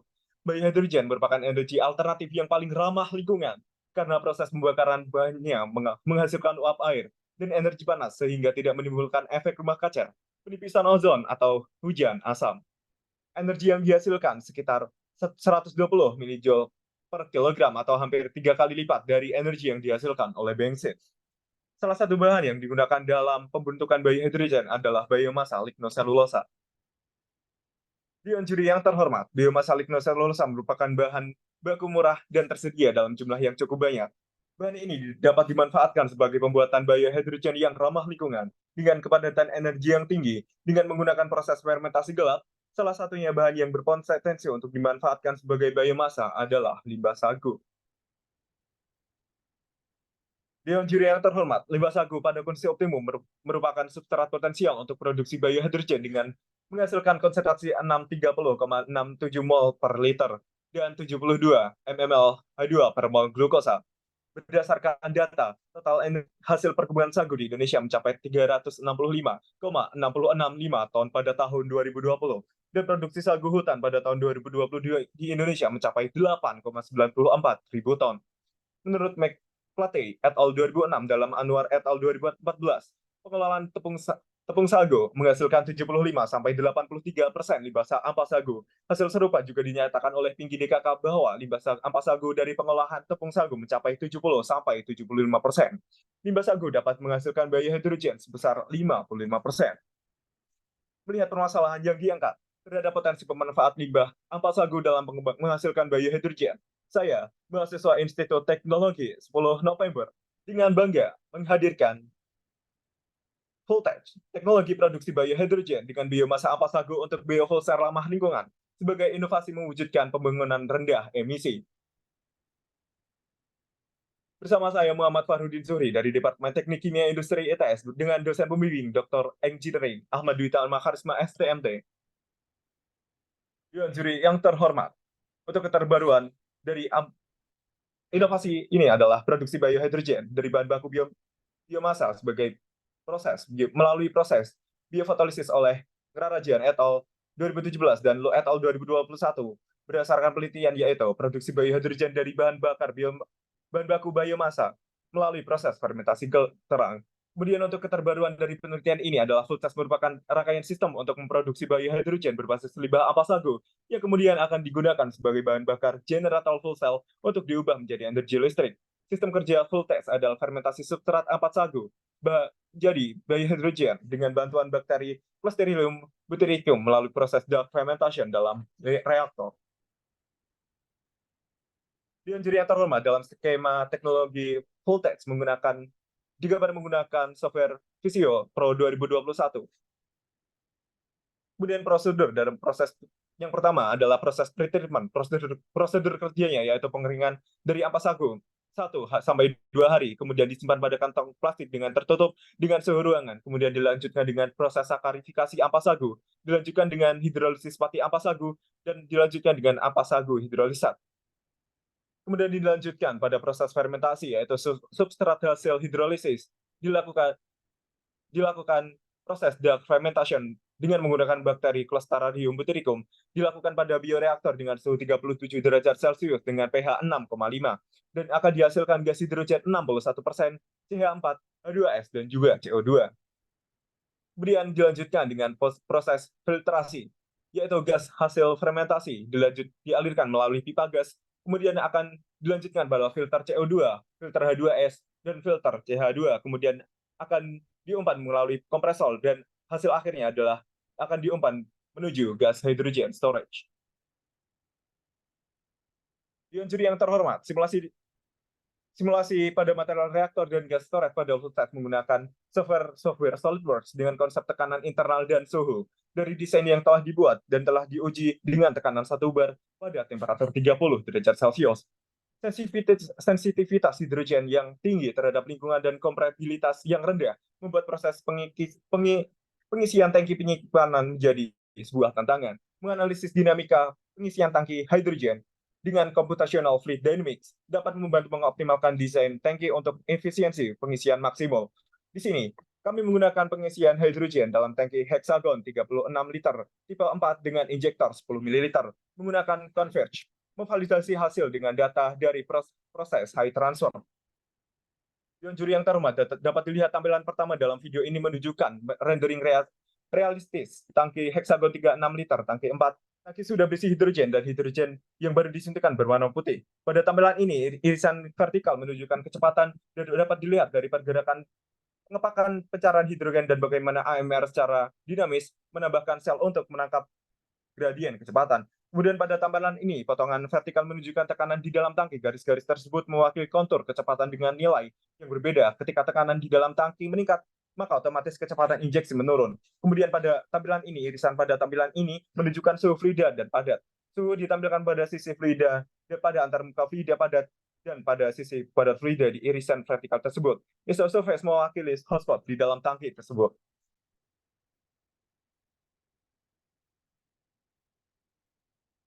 Dewan juri yang terhormat, hasil simulasi yang telah dilakukan menggunakan software SolidWorks diperoleh nilai safety factor yaitu 22,64 untuk reaktor dan 17,6 untuk gas hydrogen storage, sehingga aman untuk digunakan. Setelah dilakukan perhitungan pada bagian sebelumnya, didapatkan bahwa akumulasi listrik yang didapatkan dari teknologi full charge sebesar 237.727,653 kW setiap tahunnya, dengan asumsi penjualan per 1 kWh adalah Rp1.444,70 per kWh yang disesuaikan dengan harga listrik PLN, maka diperoleh besar BEP sebesar 2 tahun 2 bulan.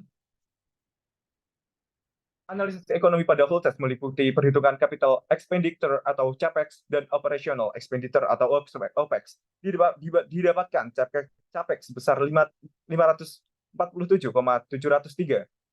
Dewan juri yang terhormat, analisis matematis yang dilakukan pada teknologi ini adalah produksi hidrogen berbasis ampas sagu dengan mikroorganisme Clostridium bacterium A1. Tingkat akumulasi produksi hidrogen tiap jamnya berada pada rentang 35,15 sampai 38,4796 ml H2 per jamnya, dengan akumulasi produksi hidrogen 35,15 sampai 38,796 ml hidrogen per jamnya, dengan asumsi produktivitas maksimum pada 7 gram per 100 ml pelarut dapat menghasilkan 30,2 gram per liter gula reduksi. Dengan kondisi operasi yang ada, maka didapatkan jumlah konversi gula reduksi menjadi hidrogen dari 10 gram per liter yang terkonversi menjadi gula reduksi sebesar 9,8 gram per liter menjadi 38,796 ml per hour.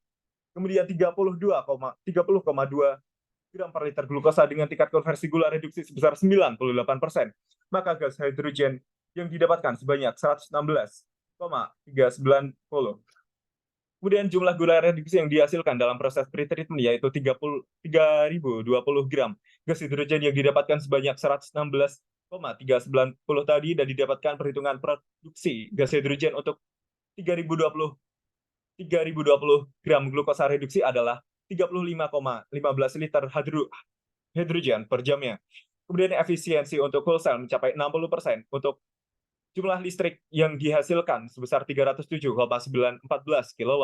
Dengan jumlah listrik dengan efisiensi 60% didapatkan 184.748,4 kW per tahunnya. Dengan jumlah listrik per hari dengan efisiensi 60% adalah 506,16 kW per harinya. Dewan juri yang terhormat, hasil analisis CAPEX dan OPEX didapatkan CAPEX sebesar Rp547.703 dan OPEX sebesar Rp46.500.000. Berdasarkan perhitungan didapatkan nilai DCR sebesar 4,52589 selama 10 tahun penggunaan. Nilai DCR di atas 1 menandakan bahwa benefit yang dihasilkan dari produk Voltes jauh lebih besar daripada cost yang dikeluarkan, sehingga dapat disimpulkan bahwa proyek Voltes ini layak dan visible secara ekonomi untuk dijalankan. Dewan juri yang terhormat, kesimpulan yang dapat diambil dari teknologi Voltes adalah teknologi Voltes sangat berpotensi untuk diimplementasikan. Hal tersebut dikarenakan Voltes mampu memproduksi energi yang lebih murah dan ramah lingkungan pada produsen energi konvensional lainnya. Kemudian teknologi Voltes menghasilkan energi yang dihasilkan berupa energi bersih dan rendah emisi, serta dari segi perhitungan anggaran cukup menguntungkan, serta teknologi yang digagas dapat dipastikan aman dengan perhitungan material safety factor didapatkan 22,64 dan safety factor untuk gas storage sebesar 17,16. Dengan akumulasi listrik yang didapatkan dari teknologi Voltes sebesar 237.722,653 kW setiap tahunnya, dengan asumsi penjualan per 1 kWh adalah 1.444,770 per kWh yang disesuaikan dengan harga listrik PLN, maka diperoleh besaran BEP 2 tahun 2 bulan. Voltes mampu menjawab tantangan pembangunan ekonomi yang berkelanjutan untuk mencapai komitmen lingkungan hidup dan pembangunan rendah karbon dengan cara menciptakan suatu teknologi yang menghasilkan energi yang rendah emisi, serta mampu mendukung kesiapan negara dalam mempertahankan ketahanan energi nasional yang berbasis bio di tengah krisis energi global yang kian parah karena ketersediaan bahan baku fosil yang kian menipis. Terima kasih kami sampaikan. Wassalamualaikum warahmatullahi wabarakatuh dan salam advancing humanity. Waktu dan tempat saya kembalikan kepada moderator.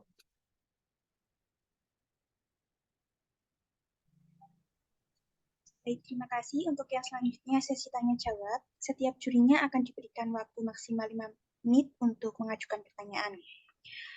Yang pertama kepada Ibu Iva Silviana, dipersilahkan. Oke, baik, terima kasih moderator. Mas Fahri ya, ini oke, baik, dari ITS. Oh, Fahrudin ya. Ini idenya bagus. Kalau misalnya ini nanti jadi, ini kan tadi masih simulasi ya, berarti belum jadi ya. Oke. Nah, ini kalau misalkan ini nanti sudah jadi, apakah bisa digunakan di seluruh Indonesia?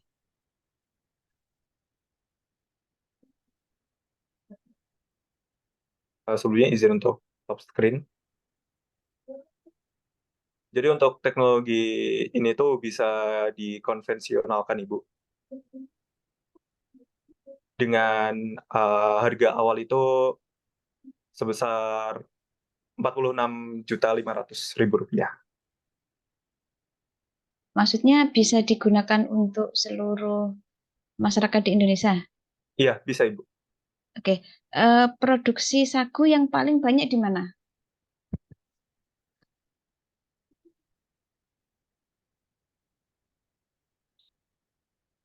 Maksud saya begini, ini kan tadi bahan bakunya dari sagu ya. Misal mungkin enggak orang tuh kalau reaktornya kalau itu tadi jadi ya, produknya jadi, mungkin enggak orang Tulungagung itu kemudian itu bisa diterapkan di daerah Tulungagung sehingga bisa menghasilkan biohidrogennya, itu maksud saya. Bisa sekali, Bu, karena yang ini yang saya fokuskan itu untuk produksi dari limbah ampas sagu ya Ibu. Jadi tidak hanya limbah ampas sagu yang bisa dikonversi menjadi hidrogen, mungkin dari limbah yang pertanian yang lain itu mungkin juga bisa dijadikan bahan untuk dijadikan biohydrogen melalui teknologi ini, Bu. Bahan yang lain itu apa misalnya? Semisal dari fly ash atau abu layang. Nah, itu sebenarnya bisa dikonversi tidak menjadi biohidrogen tetapi menjadi metanol. Nah, metanol itu juga bisa disimpan di hydrogen storage-nya itu, Ibu, yang berpotensi. Fly ash yang biasanya untuk semen itu ditambahkan Fly ash semen. itu yang Bisa dibuat untuk dari ini batu juga. bara. Ya, bisa juga untuk Ya, yang tambahan semen itu juga bisa ini. ya Maksud karena saya saya begini, ya ini idenya bagus. Tapi kalau kita melihat dari produksi sagu, mungkin di Jawa Timur tidak banyak. Maksud saya begitu. Nah, ini perlu dilihat juga apa namanya ketersediaan sagunya. Mungkin yang paling banyak di Sumatera, mungkin Kalimantan, Papua itu juga banyak. Nah, nanti kalau di daerah Jawa bagaimana? Itu maksud saya yang perlu dipertimbangkan. Nah, kalau misalnya Kediri, Tulungagung ini kan banyak ampas tebu ya. Itu saya ketika di perjalanan melihat pabrik tebu itu terus ampasnya di mana? Bisa enggak ya itu kemudian dipikirkan diolah untuk menjadi sesuatu yang bermanfaat. Nah, ini kira-kira kalau ampas tebu bisa enggak ini dibuat bisa kalau untuk dari tetes tebu, lebih ke tetes tebunya ya, Ibu. molasenya? Iya, molasenya. Kalau Karena saya ampas sudah tebunya enggak bisa. kalau dari ampas sagu itu yang diambil molasenya dulu, Ibu, karena saya juga sudah pernah melakukan kayak uh, studi excursion itu di Ajinomoto. Jadi untuk limbah dari ampas sagu itu yang diambil molasenya untuk dijadikan biohydrogennya. Ampas sagu apa ampas tebu yang dari Ajinomoto tadi? Yang molase dari ampas tebu, Ibu. Jadi Oh, untuk yang di paper saya memang saya fokuskan untuk di ampas sagu karena saya mengambil case itu dari ampas sagu itu yang berpotensi tinggi dimanfaatkan sebagai biohydrogen karena dia memiliki tingkat lignoselulosa itu yang tinggi, Ibu. Jadi ya, mungkin nanti kalau apabila dari limbah tebu itu juga berpotensi memiliki lignoselulosa yang dapat dimanfaatkan atau dapat dikonversi menjadi biohydrogen, itu juga mungkin bisa diterapkan pada teknologi ini, Ibu. Jadi teknologi ini tidak terbatas pada ampas sagu saja. Nah, Seperti itu maksud saya itu nanti bisa dipertimbangkan ya. Jadi baik, bisa untuk seluruh daerah di Indonesia. Kira-kira karakteristik seperti apa yang bisa digunakan untuk biohidrogen ini. baik Ibu, izin. Oke, baik. Satu lagi ya, kira-kira reaksi fermentasi dari ampas sagunya seperti apa? Fermentasi. Sampai dihasilkan hidrogen? Baik. Jadi untuk substrat hasil hidrolisis itu difermentasi dalam kondisi dark fermentation, yaitu menggunakan bakteri Clostridium botulinum AL itu sebanyak 7%. Dari total substrat yang digunakan ke dalam bioreaktor itu digunakan kondisi optimum itu sebesar 7%. Dari dengan total substrat yang digunakan itu dengan pH itu diatur 6,5 itu mendekati netral ya Ibu, karena nilai Betul, pH itu merupakan betul. Mohon faktor maaf saya penting. singkat karena untuk waktu saya sebentar lagi habis. Maksudnya reaksinya, persamaan reaksinya kira-kira seperti apa? Apa ditambah apa jadi apa? Kira-kira sampai menjadi hidrogen itu Baik, seperti untuk fermentasi itu reaksinya itu menghasilkan hidrogen sendiri, kemudian gas metana, gas sulfida, dan gas karbon dioksida. Nah, untuk gas metana, gas sulfida, dan gas karbon dioksida itu nanti melalui filtrasi langsung, Ibu. Proses filtrasi langsung sehingga nanti reaksi kimia persamaannya.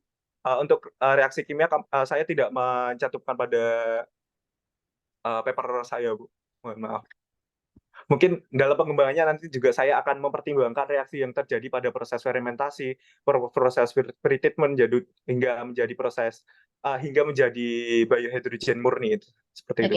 Terima Baik. kasih Nah, atas nanti kalau tahu proses persamaan reaksinya kan nanti bisa mempertimbangkan bahan baku apa saja yang bisa digunakan untuk produksi biohidrogen ini. Oke, baik. Terima kasih. Terima kasih. Saya kembalikan ke moderator. Baik, terima kasih Ibu. Untuk yang selanjutnya kepada Ibu Tutik Sri Wahyuni dipersilahkan. Ya, baik. Terima kasih. Mas Fahrudin Zuhri, selamat menjadi salah satu finalis lomba esai ini. Baik, Ibu.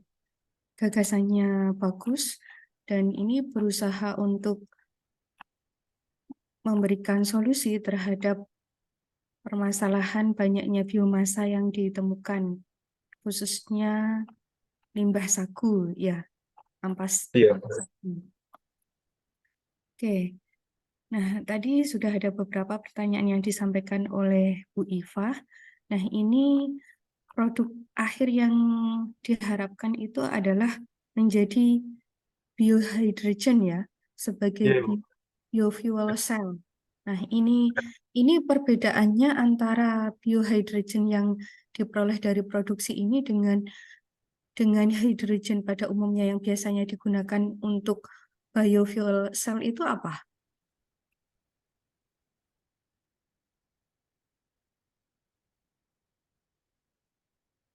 Untuk biohydrogen itu tidak ada perbedaan karena dalam teknologi ini sama-sama menggunakan hasil akhirnya itu biohydrogen murni, Ibu. Jadi tidak semua itu apabila dia melalui proses dari pretreatment terus proses yang terjadi dalam misal dari reaktor dan itu melalui filter. Nah, filter itu yang akan membuat dia menjadi hidrogen murni dan akan menghilangkan hasil samping seperti yang di paper saya itu seperti H2S, seperti CH4 dan juga CO2 itu akan hilang melalui filtrasi dan itu semuanya juga akan menghasilkan hasil biohydrogen murni itu, Ibu, yang ditampung dalam hydrogen tank.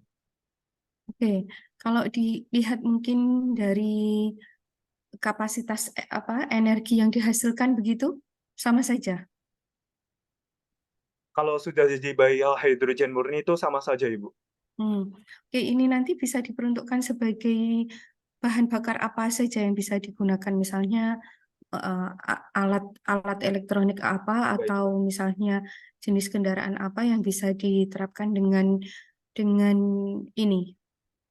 Baik, sebelumnya kan ini ditampung di dalam gas biohydrogen storage. Nah, itu akan disambungkan melalui generator. Nah, generator itu yang akan mengkonversi biohydrogen itu menjadi listrik, Ibu. Jadi listrik itu bisa dikomersilkan dan dapat digunakan secara komersial, itu bisa digunakan pada semua bidang elektronik karena di situ juga sudah menjadi listrik, Ibu, dari biohydrogen.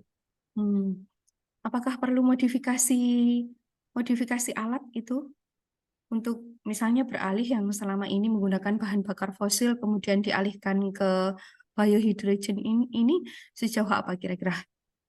Nah, untuk pengimplementasian alat ini lebih baik saya menyarankan untuk diimplementasikan ke daerah dengan daerah yang memiliki potensi produksi sagu yang tinggi seperti di Riau itu memiliki potensi limbah sagu yang tinggi. Jadi dia bisa menggunakan teknologi ini untuk mengkonversi limbah sagu yang dihasilkan untuk dijadikan sebagai biohydrogen. Dan jadi tidak semua wilayah Indonesia itu relevan menggunakan teknologi ini karena bahan baku yang digunakan itu tidak semua rata dan tidak semua ada di Indonesia, Ibu. Berarti nanti kemungkinan arahnya bisa ada stasiun-stasiun pengisian tertentu begitu ya? Benar sekali, seperti yang saya sebutkan tadi, seperti limbah dari abu layang dari batu bara, misal teknologi ini bisa digunakan untuk misal di daerah yang memiliki potensi batu bara yang tinggi, ini bisa diimplementasikan untuk mengkonversi limbah dari fly ash menjadi biohydrogen itu, Ibu. Maaf, metanol kalau di fly ash, bukan biohydrogen. Seperti itu. Oke, ini nanti kalau untuk biaya, dari segi biaya itu kira-kira konsumen dari orang umum, misalnya kalangan menengah masyarakat kita pada umumnya, itu kira-kira mampu enggak untuk beralih ke energi ini?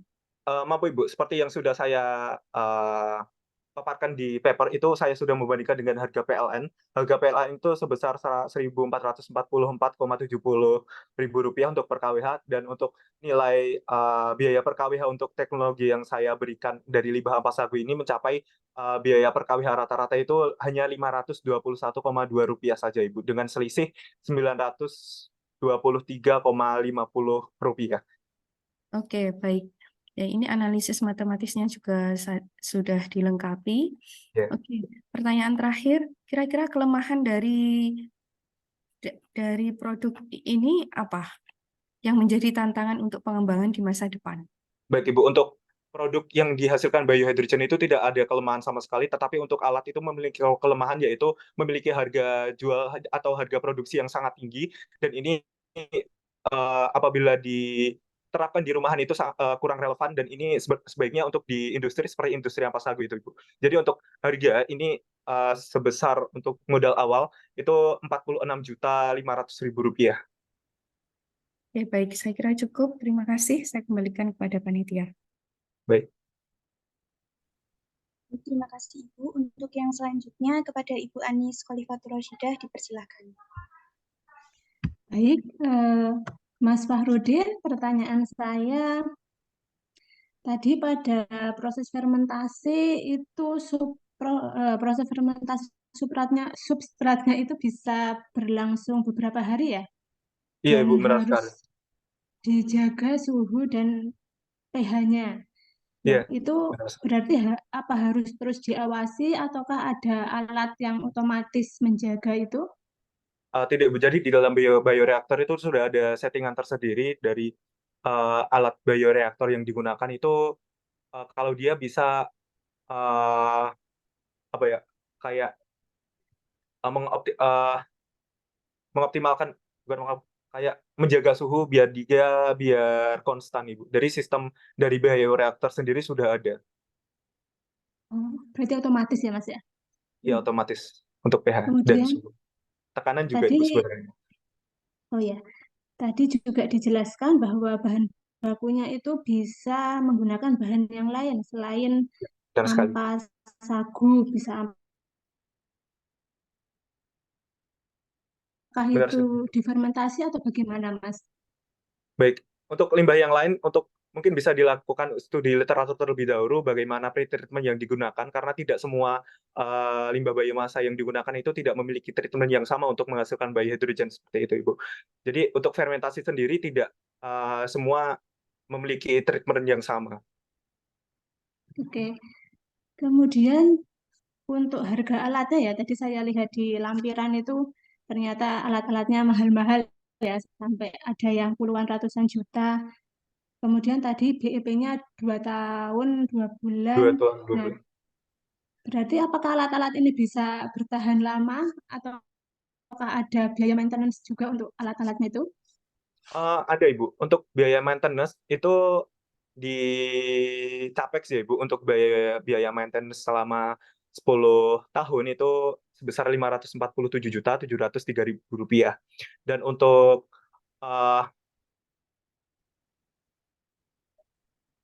itu untuk 10 tahun ya, Bu, waktunya yang saya berikan. Oh, gitu. Oke, Perhitungan baik, 10 terima tahun. kasih. Ya, terima kasih Mas Fahrudin. Saya kembalikan ke moderator.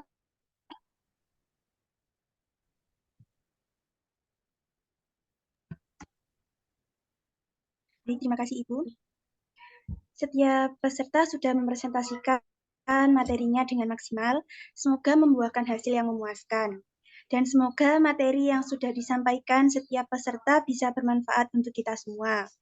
Saya ucapkan terima kasih kepada peserta dan juga Dewan Juri yang sudah menyempatkan hadir di acara babak final National Essay Competition hari ini.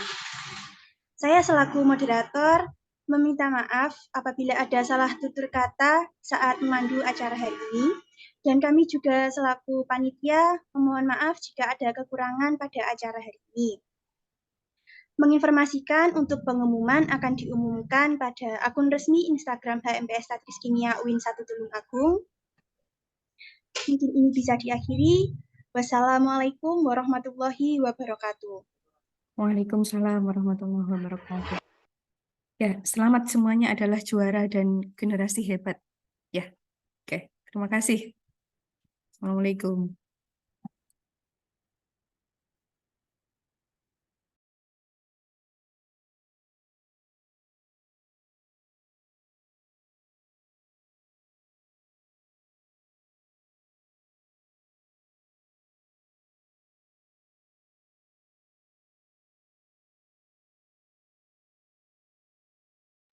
Tadi banyak ini dan